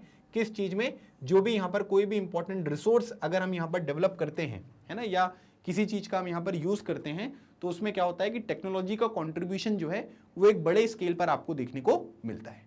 तो ये चीज आपको यहाँ पर समझाई गई है। तो मुझे लगता है कि ये थोड़ा सा जो इंट्रोडक्शन वाला पार्ट था, है ना, कि इंट्रोडक्शन में आपको क्या क्या चीजें बताई गई, कौन कौन सी डेफिनेशंस थी जो मैंने आपको यहाँ पर डिस्कस करी, और उनका किस तरीके से यहाँ पर कनेक्शन है ना, वो सारे के सारे पॉइंट्स जो हैं वो मैंने आपके साथ यहाँ पर डिस्कस कर लिए हैं। किसी भी तरीके का कोई डाउट होता है तो आप मुझे कॉमेंट सेक्शन में मेंशन करिएगा। तो अगली बात हम यहाँ पर ये करने वाले हैं कि जो रिसोर्सेज होते हैं, अब हमको रिसोर्सेज के बारे में पता चल गया ना। रिसोर्सेज यहाँ पर बेसिकली क्या होंगे कि हमारी नीड्स को जो है वो यहाँ पर फुलफिल करते हैं, ठीक है, उनको हम यहाँ पर रिसोर्स कहते हैं। रिसोर्स के एग्जाम्पल में भी मैंने आपको अलग अलग तरीके की चीज़ें बता दी हैं। अब हम अगली जो बात यहाँ पर करने वाले हैं, इसमें हम बात करेंगे टाइप्स ऑफ रिसोर्सेज। जो अलग अलग तरीके के रिसोर्स यहाँ पर होते हैं उनके टाइप्स यहाँ पर क्या क्या हैं, अब उनका डिस्कशन हम करेंगे, ठीक है। सो अगर हम बात करेंगे जो रिसोर्सेज को हम जनरली जो है ना वो यहाँ पर तीन तरीकों से यहाँ पर क्लासीफाई करते हैं, ठीक है। पहला जो होता है इसको हम बोलते हैं नेचुरल रिसोर्स, दूसरा होता है यहाँ पर ह्यूमन मेड रिसोर्स, और तीसरा यहाँ पर होता है ह्यूमन रिसोर्स, ठीक है। ये तीन चीजें आपको यहाँ पर दी गई हैं। अब ये जो नेचुरल रिसोर्स है ना, इसमें ही अगर आप देखोगे तो इसके दो पार्ट होते हैं, एक होता है रिन्यूएबल सोर्स, है ना, और एक होता है आपका नॉन रिन्यूएबल रिसोर्सेज, ठीक है। दो तरीके के यहाँ पर रिसोर्सेज हुए। वैसे तो मेनली अगर हम देखेंगे तो यहाँ पर क्या है कि नेचुरल रिसोर्स, एक ह्यूमन मेड रिसोर्स और एक यहाँ पर ह्यूमन रिसोर्स आपको देखने को मिल रहा है। और नेचुरल रिसोर्सेज में अगर आप देखेंगे तो दो तरीके के होते हैं, एक होता है रिन्यूएबल रिसोर्सेज और एक होता है नॉन रिन्यूएबल रिसोर्सेज, ठीक है। तो अगर आप मान लीजिए कि अगर आपके पेपर में कभी क्वेश्चन यहाँ पर आ जाए, ठीक है, तो आप इसको अगर मान लो कि लिखना चाहें तो आप ऐसे भी लिख सकते हैं, ठीक है। जैसे ये रिसोर्सेज यहाँ पर हो गए, ठीक है। रिसोर्सेज के बाद आप यहाँ पर क्या करिए कि तीन जो है वो बना दो, ठीक है, कि एक जो होता है उसको हम बोलते हैं नेचुरल रिसोर्सेस, एक होता है आपका ह्यूमन मेड रिसोर्सेस, ठीक है, ह्यूमन मेड रिसोर्सेस, और एक यहाँ पर हो गया आपका ह्यूमन रिसोर्स, ठीक है। ये शॉर्ट में लिख रहा हूँ, बेसिकली इसका फुल फॉर्म यहाँ पर लिखा हुआ है। फिर उसके बाद नेचुरल रिसोर्स में आप इस तरीके से कर सकते हैं कि इसमें एक एक आपको रिन्यूएबल रिसोर्स देखने को मिलेगा, एक नॉन रिन्यूएबल रिसोर्स जो है वो देखने को मिलेगा। ठीक है, तो इस तरीके से आप इसका टेबल फॉर्म में भी जो है वो बना सकते हो। थोड़ा प्रेजेंटेशन आपको बहुत अच्छा यहाँ पर देखने को मिलता है। ठीक है, तो अब ये 3 तरीके के रिसोर्सेस हैं। अब इन 3 तरीकों के रिसोर्स यहाँ पर क्या क्या होते हैं, इनकी डेफिनेशन हम समझेंगे, इनके कुछ एग्जांपल्स वगैरह मैं आपको यहाँ पर बताने वाला हूँ। ठीक है, चलिए सबसे पहले बात करेंगे नेचुरल रिसोर्स के बारे में। तो नेचुरल रिसोर्सेस जो है वो होते क्या है ना। पहली बात तो यहाँ पर ये होगी कि नेचुरल रिसोर्सेस का आप हमें सर एक काम करो कि एग्जाम्पल दो और डेफिनेशन बताओ। तो क्या होता है कि resources that are drawn from nature and used without much modification are called natural resources. तो ये हो गई आपकी डेफिनेशन। ठीक है, तो डायरेक्टली अगर आपसे पूछेंगे पेपर में कि भाई डेफिनेशन बताओ नेचुरल रिसोर्स की, तो आप यहां पर क्या करना कि आप डायरेक्टली यहां पर ये लिखना कि वो सारे के सारे रिसोर्सेस जो हमको कहां से मिलते हैं, नेचर से मिलते हैं, और जिनका हम यूज करते हैं बिना किसी ज्यादा मॉडिफिकेशन के, मतलब बहुत ज्यादा हम उसमें कोई परिवर्तन नहीं करते, चेंजेस नहीं करते, जैसा यहां पर प्रकृति ने हमको दिया है, जैसा हमको नेचर ने प्रोवाइड किया है, उसी तरीके से हम उसका यूज कर रहे हैं। तो वो सारे के सारे जो रिसोर्सेज होते हैं उनको हम क्या बोलते हैं, उनको हम नेचुरल रिसोर्सेज के नाम से जानते हैं। अभी अगर मान लीजिए कि इसका एग्जांपल मैं आपको बताऊं, तो जो एयर मिलती है ना, अभी जैसे यहां पर क्या हो रहा है कि एयर हमारे सामने जो है वो आसपास देखने को मिलती है, तो हम क्या करते हैं कि अगर हमको सांस लेना है तो हम क्या करेंगे, नॉर्मली सांस ले लेंगे ना, उसमें कोई मॉडिफिकेशन करते हैं क्या, नहीं, हमने सांस अवेलेबल है हवा आसपास, तो उसमें से जो ऑक्सीजन है वो हमने इनटेक कर लिया। फिर उसके बाद जो रिवर्स वगैरह में वाटर वगैरह होता है ना, उसका उपयोग हम करते हैं। जो लेक्स वगैरह में आपको वाटर देखने को मिलेगा उसका यूज हम कर रहे हैं। फिर जो मिट्टी होती है, ठीक है, उसमें भी बहुत ज्यादा मॉडिफिकेशन हम नहीं करते हैं। फिर उसके बाद मिनरल्स, ठीक है, आर ऑल नेचुरल रिसोर्सेज। ठीक है, मिनरल्स वगैरह में अगर आप देखेंगे तो जो अलग अलग तरीके से, जैसे आयरन वगैरह यहाँ पर हो गया, ठीक है, बॉक्साइट वगैरह आपको देखने को मिलता है, एल्यूमिनियम वगैरह, तो जो अलग अलग मिनरल्स यहाँ पर अवेलेबल हैं, ठीक है, जैसे हीरा वगैरह हो गया, ठीक है, मैंगनीज हो गए, ये सारे मिनरल्स हैं। तो आप ये कह सकते हैं कि इनका उपयोग जो है वो हम डायरेक्टली यहाँ पर करते हैं, इसमें बहुत ज्यादा कोई मॉडिफिकेशन यहाँ पर नहीं करेंगे। ठीक है, तो ये वाली जो लाइन है इसमें आपको क्या मिल गया कि भाई नेचुरल रिसोर्सेज जो हैं उनके एग्जाम्पल आप लिखो। ठीक है, इसमें आप जैसे सनलाइट वगैरह है, सनलाइट के बारे में भी आप बात कर सकते हैं। ठीक है, many of these resources are the free gift of nature and can be use directly. ठीक है, तो ये क्या है, ये फ्री गिफ्ट्स हैं। ठीक है, इनके लिए हमने यहाँ पर क्या है कि कोई मेहनत नहीं करी। इनमें से ज्यादातर चीजें अगर आप देखोगे तो वो क्या है कि नेचर ने हमें डायरेक्टली यहाँ पर प्रोवाइड किया हुआ है और हम उसको यहाँ पर क्या कर सकते हैं कि डायरेक्टली यूज कर सकते हैं। ठीक है, तो वो हमने गिफ्ट की तरह यहाँ पर मिला है नेचर के द्वारा, हम उसका डायरेक्टली यहाँ पर यूज कर सकते हैं। इसमें आपको कोई बहुत ज्यादा यहाँ पर जो है वो टेक्नोलॉजी नहीं लगानी है, बहुत ज्यादा आपको मॉडिफिकेशंस नहीं करने हैं। In some cases tools and technology may be needed to use a natural resource in the best possible way. ठीक है, लेकिन ऐसा नहीं है कि सभी जगह पर अगर आप देखोगे तो सबको डायरेक्टली आप यूज कर सकते हो। कई जगह पर अगर आप देखेंगे तो चीजें क्या होती हैं, उसके लिए आपको कुछ टूल्स यहाँ पर लग सकते हैं, कुछ टेक्नोलॉजी वगैरह जो है वो आपको देखने को मिल सकती है ना, जिसमें आप टूल्स का उपयोग करोगे, जिसमें आप टेक्नोलॉजी जो है उसका यूज करोगे, ताकि आप जो अवेलेबल यहाँ पर नेचुरल रिसोर्सेज हैं, ठीक है, उनको आप यहाँ पर क्या कर सको, बेस्ट पॉसिबल वे में जो है वो यहाँ पर यूज करो। ठीक है, अब जैसे मान लीजिए रिवर्स हैं, ठीक है, अभी रिवर्स से आपको क्या करना है कि हाइड्रो इलेक्ट्रिसिटी जनरेट करनी है। ठीक है, जैसे मान लीजिए कि आप यहाँ पर ये वाला काम कर रहे हो, ठीक है, तो रिवर का जो पानी है उससे डैम बनाओगे। अब ये डैम बनेगा तो टेक्नोलॉजी लगेगी, है ना, टरबाइन लगाओगे तो टेक्नोलॉजी लगेगी, तभी तो यहाँ पर इलेक्ट्रिसिटी का जनरेशन कर पाएंगे आप। दूसरी बात, मिनरल्स हमें चाहिए, है ना, जैसे मिनरल्स यहाँ पर लिखा हुआ है ना कि मिनरल्स वगैरह आप यहाँ पर दिए है हमें नेचर ने, तो मिनरल्स को करने के लिए माइनिंग करनी पड़ेगी। जब खुदाई करोगे आप तभी तो मिनरल्स बाहर आएंगे। फिर उन मिनरल से आप चीज़ों को एक्सट्रैक्ट करोगे, है ना, उनको गर्म करोगे, ठंडा करोगे, इस तरीके से आपको चीज़ें मिलेंगी। तो क्या होता है कि कई सारे हमारे जो नेचुरल रिसोर्सेज होते हैं ना, उनको हम डायरेक्टली यूज़ नहीं कर पाते हैं, है ना, उनके लिए हमें क्या करना पड़ेगा कि जो अलग अलग तरीके की टूल्स होती हैं, टेक्नोलॉजी वगैरह होती हैं, उनका हम यूज़ करेंगे, तब यहाँ पर क्या होगी कि वो चीज़ें हमको मिलती हुई दिखाई देती हैं। तो कुछ नेचुरल रिसोर्सेज ऐसे होते हैं जिसमें हम टूल्स एंड टेक्नोलॉजी का भी यहां पर यूज करते हैं। इस बात को भी आपको अपने दिमाग में फिट करना है। दूसरी बात, natural resources can be broadly categorise into the renewable and non renewable resources. ठीक है, मतलब कि दो तरीके से आप इनको कैटेगराइज कर सकते हो, एक तो रिन्यूएबल हो गए और एक यहां पर नॉन रिन्यूएबल रिसोर्सेज जो है वो आपको देखने को मिलेंगे। पेपर में स्पेलिंग गलत नहीं लिखनी है, ठीक है, नहीं तो स्पेलिंग में भी आपके नंबर जो है वो कट हो जाएंगे। तो इसलिए आपको ध्यान रखना है कि रिन्यूएबल और जो नॉन रिन्यूएबल रिसोर्सेज हैं, ठीक है, इनमें क्या कर देंगे हम, नेचुरल रिसोर्सेज को यहाँ पर क्लासिफाई करेंगे। ठीक है, जैसे मैंने आपको बताया था ना, यहाँ पर देखिए ये नेचुरल रिसोर्सेज हो गए, फिर ये दो एक सेम कलर में आपको रिन्यूएबल और नॉन रिन्यूएबल जो यहाँ पर रिसोर्सेज हैं वो आपको देखने को मिल रहे हैं। ठीक है, तो नेचुरल रिसोर्सेज की डेफिनेशन हो गई, एग्जांपल हो गए, कुछ इंपॉर्टेंट पॉइंट्स हो गए। अब अगली बात करते हैं रिन्यूएबल रिसोर्सेज के बारे में। ठीक है, मतलब आप ये कह सकते हैं कि जैसे इसमें अगर आप देखोगे तो रिन्यूएबल का मतलब यहाँ पर क्या हुआ कि रीन्यू। ठीक है, आप ये देख सकते हैं ना, यहाँ पर क्या है कि अगर आप देखेंगे तो ये रीन्यू यहाँ पर हो रहे हैं। ठीक है, मतलब दोबारा इनको नया किया जा सकता है ना, मतलब ये खत्म नहीं होंगे, ये क्या होंगे, दोबारा रिन्यू यहाँ पर होते हुए आपको दिखाई देंगे। तो ऐसे जो रिसोर्सेज होते हैं इनको हम क्या बोलते हैं, ऐसे रिसोर्सेज को रिन्यूएबल जो रिसोर्सेज है वो यहाँ पर कहते हैं। कई बार क्या होता है कि लोगों को लगता है कि यार हम गलत ना कर दें, है ना, रिन्यूएबल और नॉन रिन्यूएबल में अगर डिफरेंस यहाँ पर लिखने को आ जाएगा तो गड़बड़ हो जाएगी। ठीक है, तो कोई दिक्कत नहीं है, आप ये देखिएगा वहां पर है नॉन रिन्यू। नॉन रिन्यू का मतलब ये हुआ कि नए नहीं होंगे, यहाँ पर क्या है रीन्यू, मतलब कि दोबारा नए हो सकते हैं। ठीक है, तो डेफिनेशन में देखते हैं, renewable resources are those which get renewed or replenished quickly. ठीक है, या तो उसको क्या है कि आप इसको रिन्यू कर लो या रिप्लेनिश। रिप्लेनिश का मतलब अगर आप कोई चीज यहाँ पर खत्म हो रही है तो खत्म होने के बाद वो यहाँ पर क्या होगी, वो दोबारा भर जाएगी। ठीक है, मतलब वो खत्म नहीं होगी, मतलब आप ये कह सकते हैं कि रिप्लेनिश हो जाएगी, मतलब कि जब उसको यहाँ पर लगेगा कि वो खत्म हो रही है तो वो दोबारा धीरे धीरे करके जो है वो यहाँ पर फुलफिल हो जाएगा।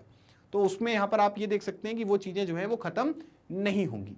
सो वो सारे के सारे रिसोर्सेज जो है जो रिन्यू हो जाते हैं या रिप्लेनिश हो जाते हैं, ठीक है, क्विकली, जल्दी में यहाँ पर आपको रिन्यू या रिप्लेनिश होते हुए दिखाई देंगे, उनको हम क्या बोलते हैं, उनको रिन्यूएबल रिसोर्सेज जो है वो यहाँ पर हम कहते हैं।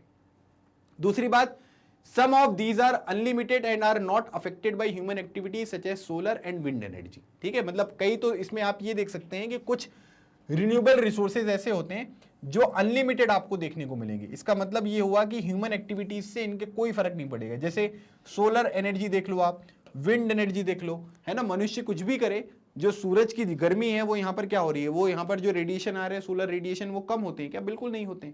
जो हवा चल रही है वो कम होती है क्या, बिल्कुल नहीं होती है। तो कई सारे जो रिन्यूएबल रिसोर्सेज होते हैं ना वो तो अनलिमिटेड है, मतलब आप उनका जितना भी यूज करना चाहो आप उतना यूज कर सकते हो, उसमें कोई प्रॉब्लम नहीं होगी। ठीक है, तो अनलिमिटेड आपको देखने को मिलेंगे, ह्यूमन एक्टिविटीज का उसके ऊपर कोई इफेक्ट नहीं है।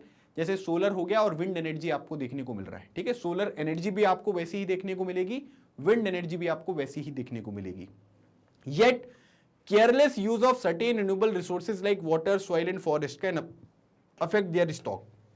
अब ये सब तो चीजें क्या हैं, ये सब चीजें आपको अनलिमिटेड देखने को मिलती हैं, लेकिन कुछ और रिन्यूएबल जो रिसोर्सेज है वो आपको देखने को मिलते हैं, जैसे वाटर हो गया, सॉइल हो गया, फॉरेस्ट वगैरह, है ना। अगर हम इनका केयरलेस तरीके से यूज करेंगे, है ना, जितनी जरूरत है उतना चीजों का यूज करो आप। ठीक है, वाटर को जो है वो पॉल्यूट मत करो, फॉरेस्ट को जो है वो कट मत करो, है ना, कि जबरदस्ती आपने फॉरेस्ट यहाँ पर कट कर दिए सारे।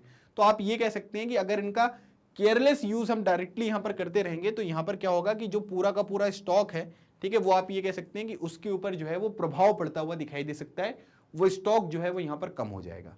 तो इसीलिए क्या होगा कि जब स्टॉक कम हो जाएगा तो फिर यहाँ पर क्या होगा कि वो रिन्यू नहीं हो पाएंगे, रिप्लेनिश नहीं हो पाएंगे। तो इसीलिए हमको क्या है कि चीजों का सही तरीके से जो है वो यहाँ पर यूज करना है। ठीक है, तो याद रखिएगा सोलर एनर्जी, विंड एनर्जी वगैरह ये सब किसके एग्जाम्पल है, ये रिन्यूएबल रिसोर्सेज जो हैं वो यहाँ पर आप ये कह सकते हैं कि उसका एग्जाम्पल मिलेगा। ठीक है, water seems to be an unlimited renewable resource. ठीक है, कि भाई वहां पर क्या है कि वो बर्फबारी होगी, है ना, बर्फबारी होगी, रेनफॉल यहाँ पर होगा। ठीक है, तो उसकी वजह से क्या है कि पानी तो खत्म नहीं होने वाला है, तो वाटर को लगेगा कि ये तो एक अनलिमिटेड यहाँ पर रिन्यूएबल रिसोर्स है ना। ऐसा सोच के लगेगा ना कि यार सर वहां पे तो क्या है कि ग्लेशियर है, ग्लेशियर से नदियां निकलती हैं, तो पानी कैसे खत्म हो जाएगा, बारिश भी यहाँ पर होती रहती है। But shortage and drying up of natural water source is a major problem in many parts of the world today. मतलब आप ये कह सकते हैं कि जहां पर नेचुरल वाटर था, कई सारी नदियां यहाँ पर सूख गई, कई सारे जो है वो तालाब वगैरह यहाँ पर सूख गए, है ना। जहां पर तालाब था पहले वहां पर लोगों ने मिट्टी डलवा के उसको प्लेन करवा दिया, वहां पर घर बना लिए। तो इस तरीके से अगर आप देखेंगे तो आज के टाइम पीरियड पर क्या होता है कि शॉर्टेज और drawing up of natural water, है ना। जैसे कई जगह पर अगर आप देखेंगे तो रेनफॉल वगैरह जो है वो बहुत ज्यादा कम हो जाता है। अभी रेनफॉल अगर यहाँ पर कम होगा तो जो लेक वगैरह में पानी है ना, जो यहाँ पर आपको सदर्न इंडिया की रिवर्स वगैरह देखने को मिलती हैं, जो साउथ में फ्लो करती हैं, जो मेजरली यहाँ पर किस बात के ऊपर डिपेंडेंट करती हैं कि रेनफॉल अगर ज्यादा होगा तो हमारे में पानी ज्यादा होगा, तो उसकी वजह से प्रॉब्लम देखने को मिल रही है। ठीक है, तो आप ये कह सकते हैं कि अगर आप केयरलेस तरीके से चीजों का यूज करेंगे तो जो अनलिमिटेड रिन्यूएबल रिसोर्स आपको देखने को मिल रहा है ये भी आपको समाप्त होता हुआ देखने को मिल सकता है। तो इसलिए आपको यहां पर यह ध्यान रखना है कि वाटर जो है वो लगता है कि भाई वो क्या है, वो अनलिमिटेड रिन्यूएबल रिसोर्स है, लेकिन आप ये कह सकते हैं कि जो नेचुरल वाटर है उनकी शॉर्टेज और जिस तरीके से नदियां सूख रही हैं, जो तालाब वगैरह सूख रहे हैं, उनकी वजह से आप ये देख सकते हैं कि पूरी दुनिया में आज के टाइम पीरियड पर वाटर शॉर्टेज जो है वो एक बहुत बड़ी प्रॉब्लम निकलकर सामने आती है। ठीक है, जैसे आपने ड्रॉट वगैरह के बारे में सुना होगा, सूखा पड़ गया है ना, तो बारिश नहीं हो पा रही इसलिए ड्रॉट हो रहा है। ठीक है, तो इस वजह से आप काफी सारी प्रॉब्लम जो है वो इंडिया में नहीं पूरी दुनिया में यहाँ पर आप देख सकते हैं। अफ्रीका वगैरह कॉन्टिनेंट में पानी वगैरह की बहुत कमी आपको देखने को मिलती है। ठीक है, चलिए अब अगली बात करेंगे नॉन रिन्यूएबल रिसोर्सेज के बारे में। ठीक है, हमने रिन्यूएबल रिसोर्सेज के बारे में तो पढ़ लिया, अब हम बात करेंगे नॉन रिन्यूएबल रिसोर्सेज के बारे में। अब आप ये कह सकते हैं कि ये सारे के सारे रिसोर्स वो रिसोर्स होते हैं जो कि आपको लिमिटेड स्टॉक में देखने को मिलेंगे, मतलब ये अनलिमिटेड नहीं है।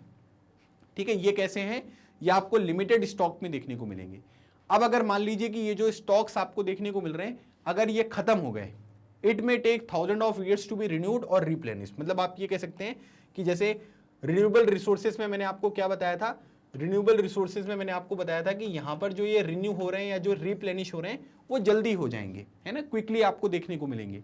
लेकिन जो नॉन रिन्यूएबल रिसोर्सेज होते हैं इनको अगर आप देखोगे तो इनको यहाँ पर रिन्यू होने में या दोबारा भरने में जो है वो हजारों साल आपको लगते हुए दिखाई देंगे, मतलब थाउजेंड्स ऑफ ईयर्स आपको देखने को मिल रहे हैं, इतना टाइम लगेगा तब ये दोबारा स्टॉक इनका बनेगा।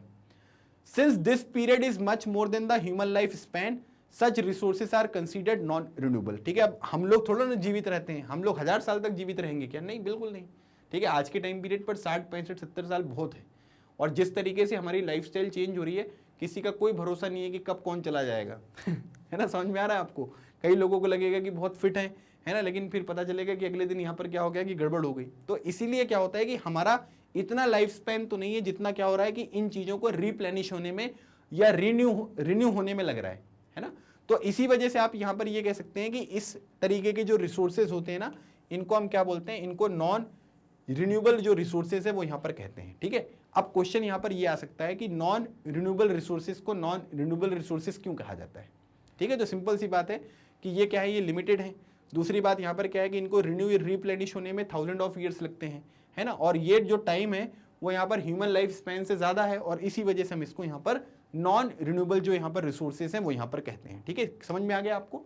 तो ये तरीके से आप यहाँ पर डेफिनेशन को बता सकते हैं। अब जैसे यहाँ पर कुछ एग्जाम्पल्स आपको देखने को मिलेंगे। एग्जाम्पल में जैसे यहाँ पर क्या हुआ, कोल हो गया, पेट्रोलियम हो गया, नेचुरल गैस, ये सब चीज़ें लिमिटेड अमाउंट में है। ठीक है, एक टाइम के बाद यहाँ पर क्या होगा कि ये चीज़ें आपको खत्म होती हुई दिखाई देंगी। जैसे कोल हो गया, पेट्रोलियम हो गया, नेचुरल गैस वगैरह, ये सब चीज़ें यहाँ पर क्या है, ये आपको देखने को मिलेगा कि ये लिमिटेड अमाउंट में है ना, और इनको हम नॉन रिन्यूएबल रिसोर्सेज जो है वो यहाँ पर कहते हैं।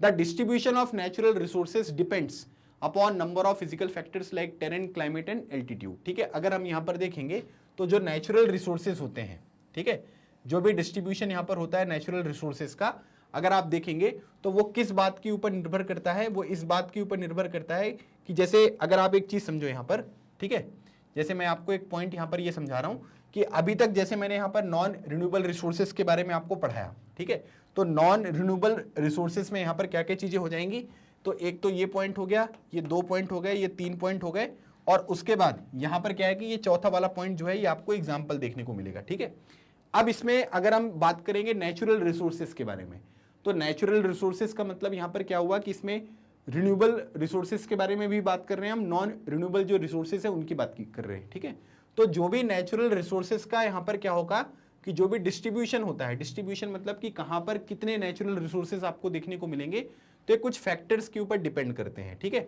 जैसे टेरेन, टेरेन का मतलब यहाँ पर क्या हुआ कि लैंड कैसा है ना, वो टेरेन का मतलब आप ये भी कह सकते हो कि माउंटेनियस रीजन है ना, वो माउंटेन वाला रीजन है, डेजर्ट वाला रीजन है, कोस्टल रीजन है, आइलैंड वाला रीजन है, प्लेटू वाला रीजन है, वो डिपेंड करता है ना, या फिर आप ये कह सकते हैं कि हिल्स वगैरह वाला रीजन है तो उसको हम टेरेन कहते हैं। ठीक है, तो वहां पर उसके ऊपर डिपेंड करेगा। फिर उसके बाद क्लाइमेट कैसा है, वहां पर ठंडा क्लाइमेट है ना, या गर्म क्लाइमेट है, उसके ऊपर डिपेंड करता है। एल्टीट्यूड का बेसिकली मतलब होता है हाइट। ठीक है, एल्टीट्यूड मतलब यहाँ पर क्या है कि एल्टीट्यूड का मतलब अगर आप देखेंगे तो एल्टीट्यूड मतलब यहाँ पर क्या हुआ, हाइट।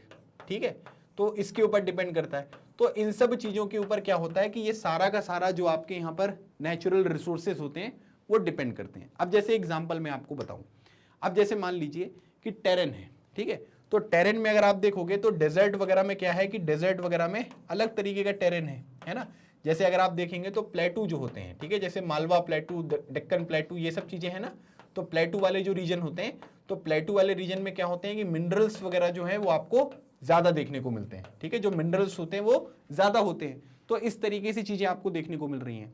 फिर उसके बाद अगर मान लीजिए कि क्लाइमेट है ना, क्लाइमेट अगर आपको देखने को मिल रहा है कैसा भाई, क्लाइमेट में अगर हम बात करेंगे, अगर हॉट क्लाइमेट है, सो हॉट क्लाइमेट अगर आप देखोगे तो वहां पर क्या होगा कि सनलाइट आपको ज्यादा देखने को मिलेगी। कोल्ड क्लाइमेट में जो है वो सनलाइट आपको कम देखने को मिलेगी, ठीक है। फिर उसके बाद अगर आप मान लीजिए कि एल्टीट्यूड बढ़ाते हो, ठीक है, जैसे ये हो गया, यहां पर हम खड़े हुए हैं, तो यहां पर क्या होगा कि एयर आपको ज्यादा देखने को मिलेगी, है ना। जैसे जैसे आप हाइट बढ़ाओगे तो एयर क्या होगी, कम होती जाती ना। और इसी वजह से क्या होता है कि जैसे माउंट एवरेस्ट वगैरह की लोग चढ़ाई कर रहे हैं तो वहां पर ऑक्सीजन सिलेंडर लेकर जाते हैं। क्यों? क्योंकि जैसे जैसे एल्टीट्यूड यहां पर बढ़ता है, आप ये कह सकते हैं कि जो ऑक्सीजन होती है, जो एयर होती है, जो एटमॉस्फेयर में प्रेजेंट होती है, उसकी जो यहाँ पर क्वांटिटी होती है वो भी यहाँ पर कम होती हुई आपको देखने को मिलती है, ठीक है। तो ये कुछ चीजें होती हैं जिनके ऊपर ये बात आप कह सकते हैं कि नेचुरल रिसोर्सेस का जो डिस्ट्रीब्यूशन होता है वो इन सभी अलग अलग फैक्टर्स के ऊपर यहाँ पर डिपेंड करता है।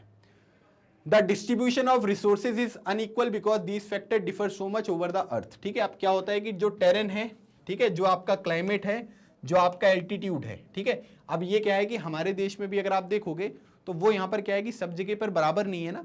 जैसे आप माउंटेन पर हैं तो अलग क्लाइमेट होगा, ठीक है, आप तमिलनाडु में खड़े हैं तो अलग क्लाइमेट होगा, आप यहाँ पर गुजरात में हैं तो अलग क्लाइमेट होगा, अरुणाचल प्रदेश में हो तो अलग क्लाइमेट होगा, कहीं पर डेजर्ट है, कहीं पर माउंटेन है, कहीं पर प्लेटू है, कहीं पर हिल्स हैं, है ना, कहीं पर आपको डेजर्ट देखने को मिल रहा है। तो अलग अलग तरीके के यहाँ पर क्या होते हैं कि टेरेंस यहाँ पर अवेलेबल है, अलग अलग तरीके का क्लाइमेट है, अलग अलग तरीके का एल्टीट्यूड है, और इसी वजह से हम यहाँ पर ये कह सकते हैं कि जो डिस्ट्रीब्यूशन होता है, ठीक है, किसका, रिसोर्सेस का, वो अलग अलग आपको देखने को मिलेगा। अब जैसे अगर आप देखोगे तो यहां पर क्या है कि ये जो ये मैंने दोनों पॉइंट जो आपको बताया ना, ये नेचुरल रिसोर्सेस के बारे में बताया, जिसमें आपके रिन्यूएबल रिसोर्सेज भी कवर हैं और उसके बाद नॉन जो रिन्यूएबल रिसोर्सेज हैं वो भी आपके कवर हैं।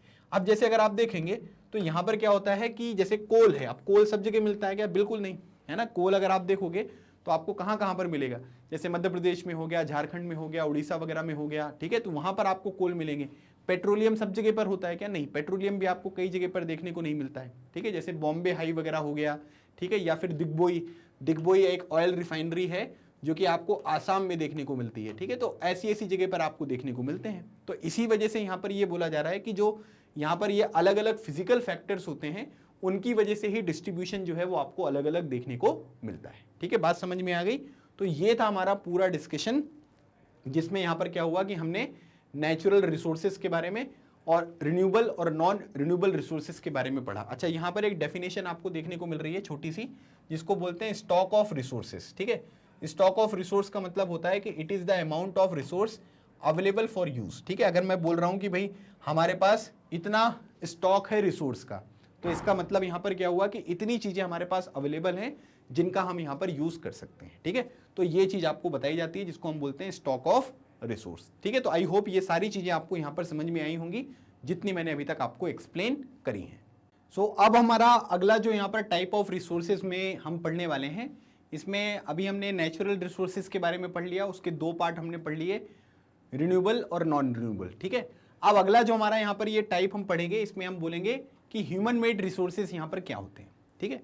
देखो, ह्यूमन मेड रिसोर्सेज के बारे में कभी अगर हम बात करेंगे तो कई बार क्या होता है कि कुछ जो नेचुरल रिसोर्सेज होते हैं ना, उनको हम उसी फॉर्म में यहाँ पर यूज नहीं कर पाते हैं, है ना। उसमें क्या होता है कि इंसान को कुछ ना कुछ यहाँ पर टेक्नोलॉजी का यूज करके, अपने स्किल्स का यूज करके उसे उस लायक बनाना पड़ता है ताकि हम उसे क्या कर सकें, एज अ रिसोर्स यहाँ पर यूज कर सकें। तो वही बात देखो यहाँ पर लिखी गई है कि समटाइम्स जो नेचुरल सब्सटेंसेस यहाँ पर होते हैं become resources only when their original form has been changed. मतलब कि आप ये कह सकते हैं कि जो नेचुरल सब्सटेंसेस हैं, मतलब कि जो नेचर से यहाँ पर मिल रहे हैं, वो यहाँ पर क्या होंगे, तभी जो है वो यहाँ पर रिसोर्स बनते हुए आपको दिखाई देंगे जब हम क्या करेंगे कि उनकी ओरिजिनल फॉर्म को यहाँ पर चेंज करेंगे, ठीक है। मतलब जब ओरिजिनल फॉर्म में यहाँ पर परिवर्तन होगा तभी आप ये कह सकते हैं कि उन नेचुरल सब्सटेंसेस को हम यहाँ पर यूज कर सकते हैं। अब जैसे देखिए, एक चीज समझिए आप, एक चीज होती है जिसको हम बोलते हैं रॉक, ठीक है। अब जैसे रॉक आपको समझ में आ रहा है, ठीक है। अब अगर मान लीजिए कि एक पर्टिकुलर रॉक है, ठीक है, जिसमें आपको क्या देखने को मिल रहा है, जिसमें आपको देखने को मिल रहा है कि आयरन इसमें प्रेजेंट है, ठीक है। मैं आपको एग्जांपल बता रहा हूं, जैसे बहुत सारी रॉक्स हैं, उनमें से एक रॉक ऐसी है जिसमें आपको आयरन देखने को मिलता है। आयरन जो है वो आयरन के फॉर्म में नहीं होता है, वो हेमेटाइट और जो मैग्नेटाइट होता है उसके फॉर्म में आपको देखने को मिलता है, ठीक है। हेमेटाइट, मैग्नेटाइट, आई होप आपने साइंस में यहां पर पढ़ा होगा। तो अब यहां पर क्या है कि रॉक की एक ऐसी रॉक है जिसमें आपको आयरन देखने को मिल रहा है। तो इस पर्टिकुलर रॉक को, है तो ये भी रॉक है ना भाई, ये भी क्या है, ये भी आपको रॉक देखने को मिलेगा, लेकिन ये जो पर्टिकुलर रॉक है इसको हम क्या बोलते हैं, इसको बोलते हैं आयरन ओर, ठीक है। इसको क्या बोलते हैं, इसको बोलते हैं आयरन ओर। अब एक बात ये ध्यान रखना है कि आयरन जो है वो आयरन के फॉर्म में नहीं होता, वो हेमेटाइट या मैग्नेटाइट की फॉर्म में आपको देखने को मिलेगा। तो रॉक अगर उसमें कोई एक पर्टिकुलर मिनरल यहां पर प्रेजेंट है, ठीक है, जैसे इस पर्टिकुलर रॉक में क्या है कि आयरन, हेमेटाइट या मैग्नेटाइट आपको देखने को मिल रहा है, तो अब यहां पर क्या होगा कि इस पर्टिकुलर रॉक को हम क्या बोलेंगे, इसको बोलेंगे कि ये आयरन ओर है। तो अब एक बात बताओ कि इस रॉक का हम प्रयोग करेंगे क्या, इस रॉक से जो है हम आयरन वाली चीज बनाएंगे क्या, नहीं होगा ना, हम इसको इस तरीके से यूज नहीं कर सकते हैं। तो हमें क्या करना पड़ेगा, ये जो ओर थी, है ना, जो आयरन ओर आपको यहां पर देखने को मिल रहा था, इससे हम क्या करेंगे, इससे जो यहां पर है जो आयरन है उसको यहां पर एक्सट्रैक्ट करेंगे, है ना, इसको तोड़ेंगे, गर्म करेंगे, ठीक है, फिर पिघलाएंगे, जो भी अलग अलग तरीके की प्रोसेस यहां पर होगी, उससे हम क्या करेंगे, उस आयरन से जो आयरन है, एक्चुअल मात्रा में जो आयरन है उसको एक्सट्रैक्ट यहां पर हम करेंगे। और उसको एक्सट्रैक्ट करने के बाद हम क्या करेंगे, फिर अलग अलग तरीके की जो रिक्वायरमेंट्स हैं उनको हम यहां पर फुलफिल करेंगे। तो अभी क्या है कि नेचुरल तरीके से अगर हम देखेंगे तो आयरन ओर हमको मिल रहा है, लेकिन आयरन ओर को हम जो है वो यूज कर पा रहे हैं क्या, नहीं। उसके लिए हमें क्या करना पड़ेगा, आयरन को जो है वो यहां पर एक्सट्रैक्ट करना पड़ेगा, ठीक है। जब एक्सट्रैक्ट हम यहां पर करेंगे तो टेक्नोलॉजी का प्रयोग करेंगे, नॉलेज का प्रयोग करेंगे, तब वो चीजें होंगी। तो आपको ये समझ में आ रहा है कि ओरिजिनल फॉर्म में जो है वो हमने यहां पर चेंजेस किए हैं, तभी हम उन चीजों को यहां पर यूज कर पा रहे हैं।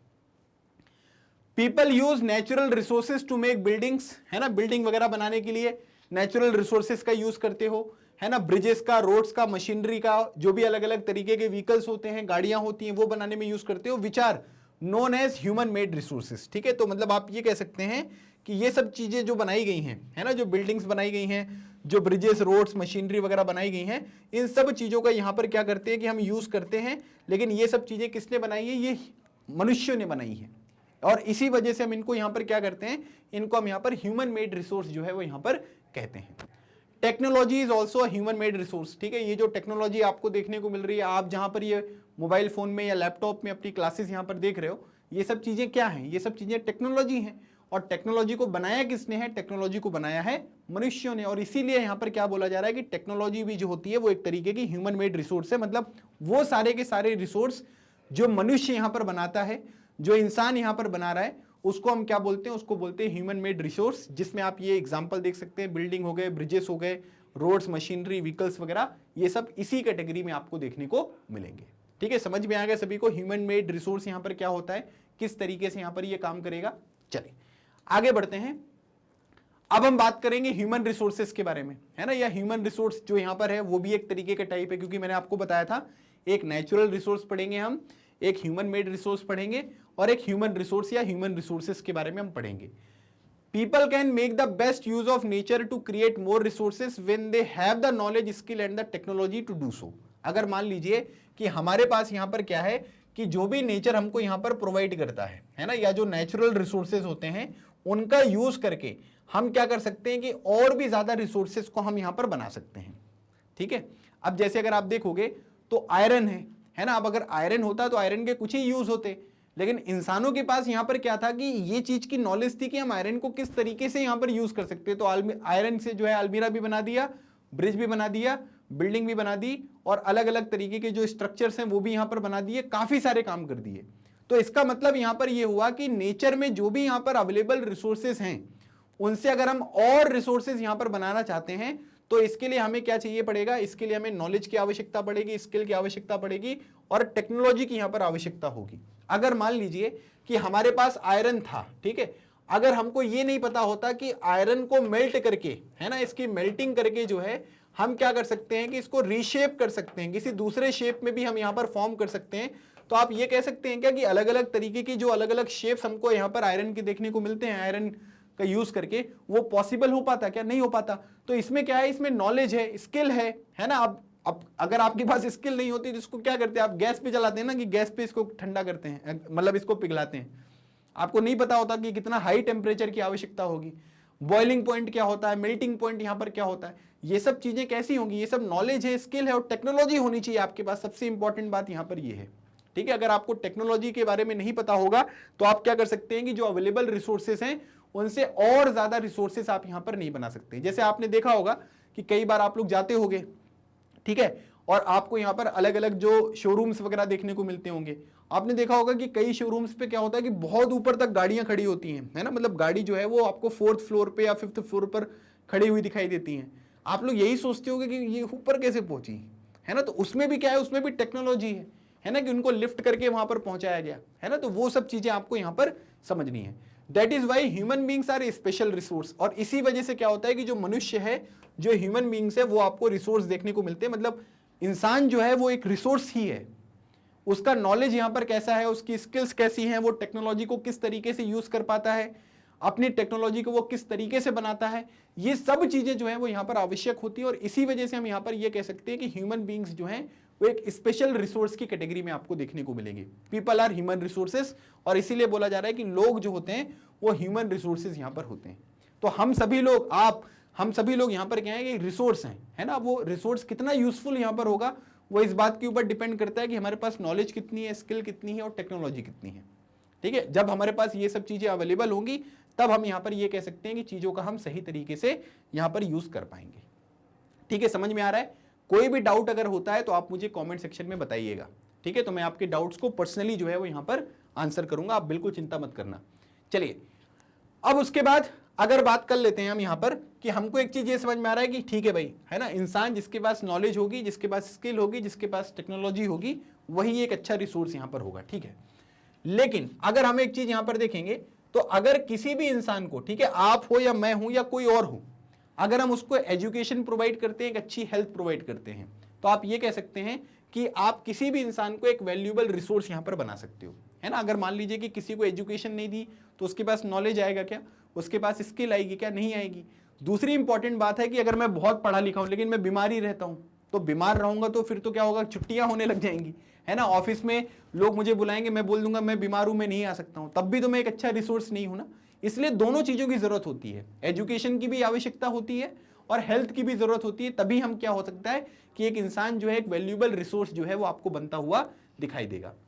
Improving the quality of people's skills so that they are able to create more resource is known as a human resource development। ठीक है, अब ये क्वेश्चन आपसे ना पेपर में डायरेक्टली पूछेंगे कि जो ह्यूमन रिसोर्स डेवलपमेंट होता है वो यहां पर क्या होता है, ठीक है। तो इसको लगाओ बाबा डेंजर, बाबा डेंजर मतलब यहां पर होगा ये इंपॉर्टेंट क्वेश्चन, ठीक है। आपसे पूछेंगे कि what do you know about human resource development या what is human resource development, जिसको हम यहां पर क्या बोलते हैं, जिसको हम HRD कहते हैं, ह्यूमन रिसोर्स डेवलपमेंट, ठीक है। तो याद रखिएगा, improving the quality of people's skills, लोगों की स्किल्स क्या कर रहे हो आप यहां पर इंप्रूव कर रहे हो, ठीक है। मतलब कि जो उनकी स्किल्स है ना उसमें आप यहां पर इंप्रूवमेंट करते हुए दिखाई दे रहे हैं, so that they are able to create more resources, ठीक है। मतलब आप यहां पर क्या कर रहे हो कि स्किल्स में जो है वो यहां पर क्या कर रहे हैं कि उनको हम यहां पर इंप्रूव कर रहे हैं, ताकि जब मैं इसके अंदर स्किल्स यहां पर लेकर आऊंगा तो ये यहां पर इसकी कैपेबिलिटीज यहां पर बढ़ेंगी और ये और जो अलग अलग तरीके के रिसोर्सेज है वो यहां पर क्रिएट करेगा, है ना। Improving the quality of people's skills so that they are able to create more resources, skills को यहां पर इंप्रूव करना सो दैट वो यहां पर क्या करेगी और भी ज्यादा अलग अलग तरीके के जो रिसोर्सेज है वो यहां पर क्रिएट करें, तो उसको हम क्या बोलते हैं, उसको बोलते हैं ह्यूमन रिसोर्स डेवलपमेंट, ठीक है। मतलब आपने ह्यूमन जो कि एक रिसोर्स है उसको आपने डेवलप किया है सो दैट वो और अलग अलग तरीके के जो यहां पर रिसोर्सेज हैं उनको यहां पर क्रिएट करे। तो ये डेफिनेशन आपसे पूछी जा सकती है कि ह्यूमन रिसोर्स डेवलपमेंट यहां पर क्या होगा। बात समझ में आ गई सबको? तो अगर मान लीजिए कि कोई इंसान है, ठीक है, तो जैसे मान लीजिए कि एक इंसान है एक्स, वो यहां पर क्या कर रहा था कि वो यहां पर कोई काम कर रहा था, ठीक है, किसके पेन पेपर से जो है वो काम कर रहा था, ठीक है, पेन पेपर से जो है वो यहां पर काम करता था। अब आपने क्या कर लिया कि इस इंसान को जो है कंप्यूटर सिखा दिया, ठीक है भाई, आपने क्या कर दिया, आपने इसको कंप्यूटर ट्रेनिंग जो है प्रोवाइड कर दी। अब ये सारा काम जो है वो किस में करेगा, वो एक्सेल में काम करेगा। एक्सेल जो है एक सॉफ्टवेयर होता है जिसमें आप डेटा वगैरह एंट्री करते हो, ठीक है, एक्सेल हो गया, फिर MS वर्ड हो गया, इस पे काम करेगा। साथ ही साथ अगर इसको मान लीजिए कि कोई प्रॉब्लम आएगी तो ये क्या करेगा, यूट्यूब खोलेगा और यूट्यूब पर उन चीजों को सर्च कर लेगा, उसके बारे में पढ़ लेगा, जान लेगा, समझ लेगा। और भी अलग अलग तरीके की चीजें समझ में आ रही है। तो अब हमको एक बात यहां पर ये समझ में आ रहा है कि इस इंसान की अगर हमने यहां पर क्या किया कि इसकी स्किल डेवलपमेंट हमने यहां पर करी, तो इसने क्या किया कि और भी दूसरी चीजें जो है वो यहां पर और रिसोर्सेज उसने यहां पर क्रिएट किए, है ना। ये तो मैंने एक एग्जांपल आपको बताया। तो पूरी की पूरी जो प्रोसेस होती है इसको हम बोलते हैं human resource development. This is important term, इसको आपको यहां पर याद रखना है, ठीक है।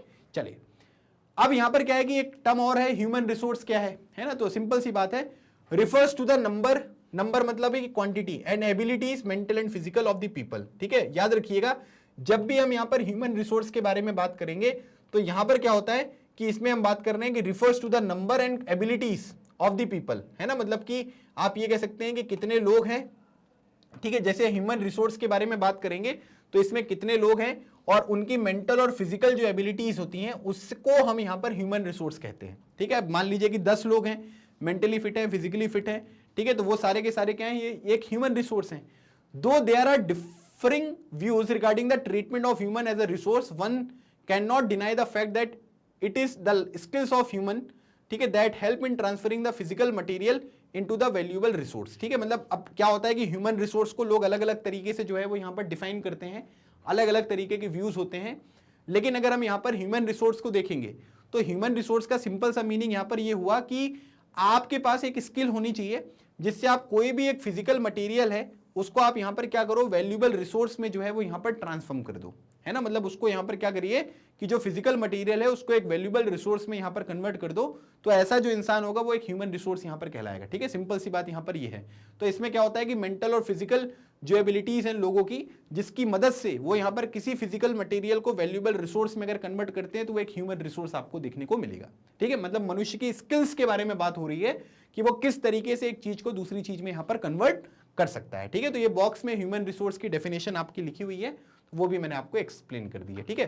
तो अब हमको यहां पर ये समझ में आ गया कि अलग अलग तरीके के जो रिसोर्सेज होते हैं वो यहां पर क्या होते हैं, ठीक है। अब हमको एक बात ये क्लियर हो गई कि क्या होते हैं types of resources, human resource क्या होता है, ह्यूमन रिसोर्स डेवलपमेंट क्या होता है, ये सब चीजें हमने क्लियर कर ली। लेकिन अब हमें क्या करना है कि रिसोर्सेज को कंजर्व करना बहुत जरूरी है ना। क्योंकि हम क्या करेंगे कि मैंने आपको बताया था कि अगर हम रिसोर्सेज का कंजर्वेशन नहीं करेंगे तो कुछ समय में चीजें समाप्त हो सकती हैं, और चीजें समाप्त हो जाएंगी तो हमारी जनरेशन और हमारे आगे आने वाली जनरेशन जो है वो कैसे अपना जीवन यहां पर जिएगी। इसीलिए क्या होता है कि रिसोर्सेज को कंजर्व करना जरूरी है। Using resources carefully and giving them time to get renewed is called the resource conservation, ठीक है। तो आपसे एक क्वेश्चन ये पूछेंगे कि रिसोर्स कंजर्वेशन यहां पर क्या होता है, ठीक है। एक डेफिनेशन यहां पर ये बनेगी पेपर में, तो याद रखिएगा कि रिसोर्सेज को यहां पर क्या करना है कि केयरफुली यूज करना, जितनी आवश्यकता है उतना ही आप उसको यहां पर यूज करिए और उसको टाइम दीजिए ताकि वो यहां पर रिन्यू हो सके। इसको हम यहां पर रिसोर्स कंजर्वेशन जो है वो यहां पर कहते हैं। फिर उसके बाद एक चीज और यहां पर पूछा जाता है जिसको बोलते हैं सस्टेनेबल डेवलपमेंट, है ना। सस्टेनेबल डेवलपमेंट की डेफिनेशन आपसे पूछेंगे कि सस्टेनेबल डेवलपमेंट बताओ। Balancing the need to use resources and also conserve them for the future, ठीक है। याद रखिएगा कि यहां पर क्या बोला जा रहा है कि जो रिसोर्सेज की नीड है, ठीक है, और जितना आप प्रयोग कर रहे हो, ठीक है, उसको आप यहां पर क्या करो, उसको एक बैलेंस बनाकर रखो, है ना। ये नहीं कि भाई आप यहां पर क्या है कि जो है इनपुट आप यहां पर कम दे रहे हो लेकिन आउटपुट यहां पर ज्यादा ले रहे हो। So balancing the need to use resources and conserve them for the future, है ना। और फ्यूचर के लिए यहां पर क्या करना, कंजर्व करना, इस चीज को हम यहां पर सस्टेनेबल डेवलपमेंट बोलते हैं। This is very very important definition कि अगर आपसे कोई पूछेगा रिसोर्स कंजर्वेशन क्या है, भाई रिसोर्स कंजर्वेशन मतलब यहां पर यह हुआ कि रिसोर्सेज को केयरफुली यहां पर यूज करना और उनको टाइम देना कि वो रिन्यू हो सके, तो उसको हम रिसोर्स कंजर्वेशन कहते हैं। सस्टेनेबल डेवलपमेंट मतलब यहां पर यह हुआ कि जो नीड है रिसोर्स को यूज करने की, उसको बैलेंस करना और फ्यूचर के लिए यहां पर क्या करना, कंजर्व करना, सो दैट आगे आने वाली जो जनरेशन है वो भी यहां पर यूज कर सके। इसको हम यहां पर सस्टेनेबल डेवलपमेंट कहते हैं। There are many ways to conserving resources, ठीक है। मतलब आप ये कह सकते हैं कि बहुत सारे अलग अलग तरीके आपको देखने को मिलेंगे। तो आपसे ये पूछा जाएगा कि रिसोर्सेज को हम किस तरीके से जो है वो यहां पर कंजर्व कर सकते हैं, ठीक है। इसका आंसर लिखो आप। तो आपको क्या लिखना पड़ेगा, each person can contribute by reducing consumption, recycling and refusing things, ठीक, रीयूजिंग थिंग्स। तो आप यहां पर ये कह सकते हैं कि यहां पर क्या करिए कि जो कंजम्पशन है, ठीक है, जितनी चीजों की यहां पर आवश्यकता है उतनी चीजें आप यूज करिए, है ना। अपना जो कंजम्पशन है, जो चीजें आप यूज करते हो उनको आप यहां पर क्या करो, उनको आप यहां पर कम करो। दूसरी बात, रिसाइकल करिए, है ना। रिसाइकल मतलब कोई चीज अगर आपने यहां पर यूज कर ली है तो अगर आपको लगता है कि उसको दोबारा किसी तरीके से आप यहां पर यूज कर सकते हो तो उसको आप रिसाइकिल करके यूज करिए और फिर उसको आप रीयूज भी यहां पर करिए। मतलब इसमें हमने 3 R के बारे में बात करी, रिड्यूस, रिसाइकल, रीयूज। ठीक है, रिड्यूस, रिसाइकिल और रीयूज, तो इसके ऊपर फोकस करना है।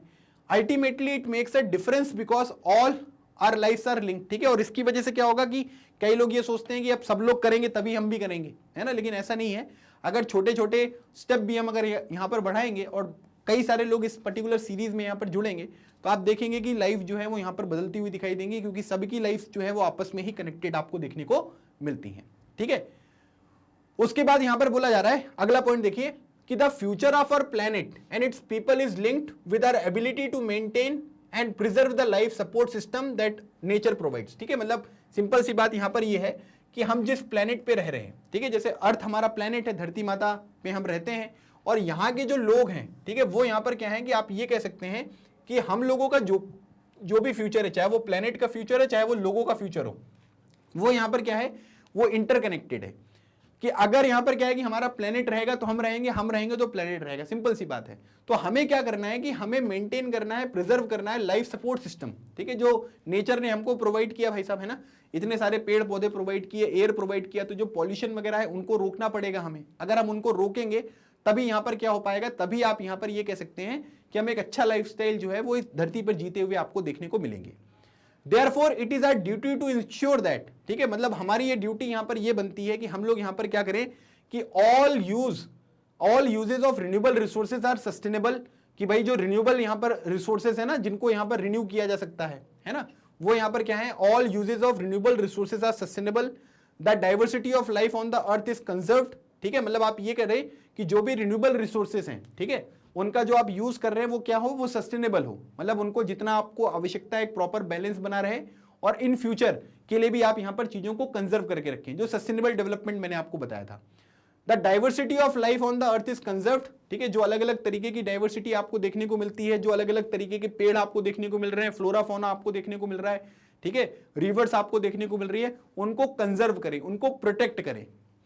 The damage to the natural environmental system is minimised. ठीक है, जो हम लोग यहां पर क्या करते हैं कि अपने इन्वायरमेंट को जो डैमेज यहां पर दे रहे हैं, पेड़ काट दिए हमने, पॉल्यूशन हम यहां पर कर रहे हैं, उसको हमको यहां पर मिनिमाइज करना पड़ेगा, है ना। हम एकदम से ये नहीं कर सकते हैं कि चीजें यहां पर खत्म हो जाएं, लेकिन हमें फिर भी यहां पर कुछ स्टेप्स लेने पड़ेंगे ताकि इन चीजों को जो है वो हम अच्छी तरीके से यहां पर फोकस कर सकें और इन चीजों को जो है वो मिनिमाइज यहां पर कर सकें। तभी आप ये कह सकते हैं कि पूरा का पूरा जो हमारा सिस्टम है वो अच्छी तरीके से यहां पर काम करता हुआ आपको दिखाई देगा। अच्छा, सस्टेनेबल डेवलपमेंट जो है ना, उसके कुछ प्रिंसिपल्स हैं। ठीक है, प्रिंसिपल्स में आपसे ये पूछा जा सकता है, ये बॉक्स में बना हुआ है, आखिरी वाले पेज पर देखोगे तो आपको मिलेगा कि सम प्रिंसिपल्स ऑफ जो आपके सस्टेनेबल डेवलपमेंट है वो यहां पर क्या है। जैसे respect and care for all forms of life. ठीक है, जितने भी अलग अलग तरीके के जीवन है, चाहे वो एनिमल जीवन हो चाहे आपका जीवन है, सभी लोगों की यहां पर रिस्पेक्ट करनी है, सबकी केयर करनी है। Improve the quality of human life, मनुष्य का जो जीवन है उसकी क्वालिटी आपको यहां पर इंप्रूव करनी है। Conserve the earth vitality and diversity, जो अर्थ में यहां पर आपको अलग अलग तरीके के फीचर्स आपको देखने को मिलेंगे, जो डाइवर्सिटी आपको देखने को मिलेगी, उनको कंजर्व करना है। Minimise the depletion of natural resources. Depletion मतलब किसी चीज की कमी होना, है ना, किसी चीज को समाप्त करना। तो जो नेचुरल रिसोर्सेज हैं उनका डिप्लीशन जो है, जिस तेजी से वो यहां पर कम हो रहे हैं, उसको मिनिमाइज करना। Change personal attitude and practices towards the environment. ठीक है, जैसे हमारा यहां पर क्या है कि एनवायरमेंट के लिए हमारे जो एटीट्यूड है ना, या जो हम जिस तरीके की अलग अलग तरीके के, है ना, पॉलीथीन कहीं पर भी फेंक दिया, कचरा कहीं पर भी फेंक दिया, इन सब चीजों को हमें क्या करना पड़ेगा, बदलना पड़ेगा। हमें ये नहीं सोचना पड़ेगा कि मैं करूंगा तो इन्वायरमेंट में क्या फर्क पड़ जाएगा, बाकी लोग तो कुछ करते नहीं है ना। तो ये हमारी रिस्पॉन्सिबिलिटी बनती है, एटलीस्ट हम करेंगे तो बाकी लोग हमें देखकर यहां पर करेंगे। तो अपना एटीट्यूड और अपनी प्रैक्टिसेस भी यहां पर चेंज करने की जरूरत पड़ेगी। Enable communities to care for their own environment. ठीक है, सभी कम्युनिटीज को यहां पर क्या करना, इनेबल करना कि भाई आप यहां पर क्या करिए कि अपना जो खुद का एनवायरमेंट है, ठीक है, जो आसपास का एनवायरमेंट है उसकी आप यहां पर खुद केयर करिए। तो इस तरीके से आपको ये पूरा का पूरा जो फोकस है वो यहां पर करने की जरूरत पड़ेगी। तो इस चीज को आपको यहां पर ध्यान रखना है। आई होप जितना भी पॉइंट मैंने अभी तक आपके साथ डिस्कस किया है ये सब चीजें आपको समझ में आई होंगी, है ना। तो ये रिसोर्सेज क्या है, इनका कंजर्वेशन क्यों जरूरी है, सस्टेनेबल डेवलपमेंट क्या होता है, ह्यूमन रिसोर्स क्या होता है, सस्टेनेबल डेवलपमेंट के कुछ जो बेसिक यहाँ पर प्रिंसिपल्स हैं वो यहाँ पर क्या हैं, वो सब चीजें मैंने आपको बहुत अच्छी तरीके से यहाँ पर एक्सप्लेन कर दी हैं और आई होप सारी चीजें आपको अच्छी तरीके से यहाँ पर समझ में आई होंगी। कोई भी डाउट वगैरह अगर रहता है तो आप मुझे यहाँ पर कमेंट सेक्शन में मेंशन कर दीजिएगा, मैं आपके पर्सनली जो सारे डाउट्स वगैरह होते हैं उसको यहाँ पर क्लियर कर दूंगा। चलिए आगे बढ़ते हैं। तो एक इंपॉर्टेंट इन्फॉर्मेशन ये है कि जैसे मान लीजिए कि आप में से कुछ हिंदी मीडियम के स्टूडेंट्स हैं, ठीक है, तो हिंदी मीडियम के जो स्टूडेंट्स हैं उनके लिए मैग्नेट ब्रेन्स हिंदी जो यूट्यूब चैनल है वो यहाँ पर स्टार्ट किया गया है, जिसमें पूरा कंटेंट और एक्सप्लेनेशन आपको हिंदी माध्यम में प्रोवाइड किया जाएगा। तो आप इस चैनल को सब्सक्राइब करें और अपने दोस्तों को भी यहाँ पर शेयर करें, ताकि वो लोग भी इस पर्टिकुलर चैनल के माध्यम से अपनी प्रिपरेशन को यहाँ पर आगे बढ़ा सकें।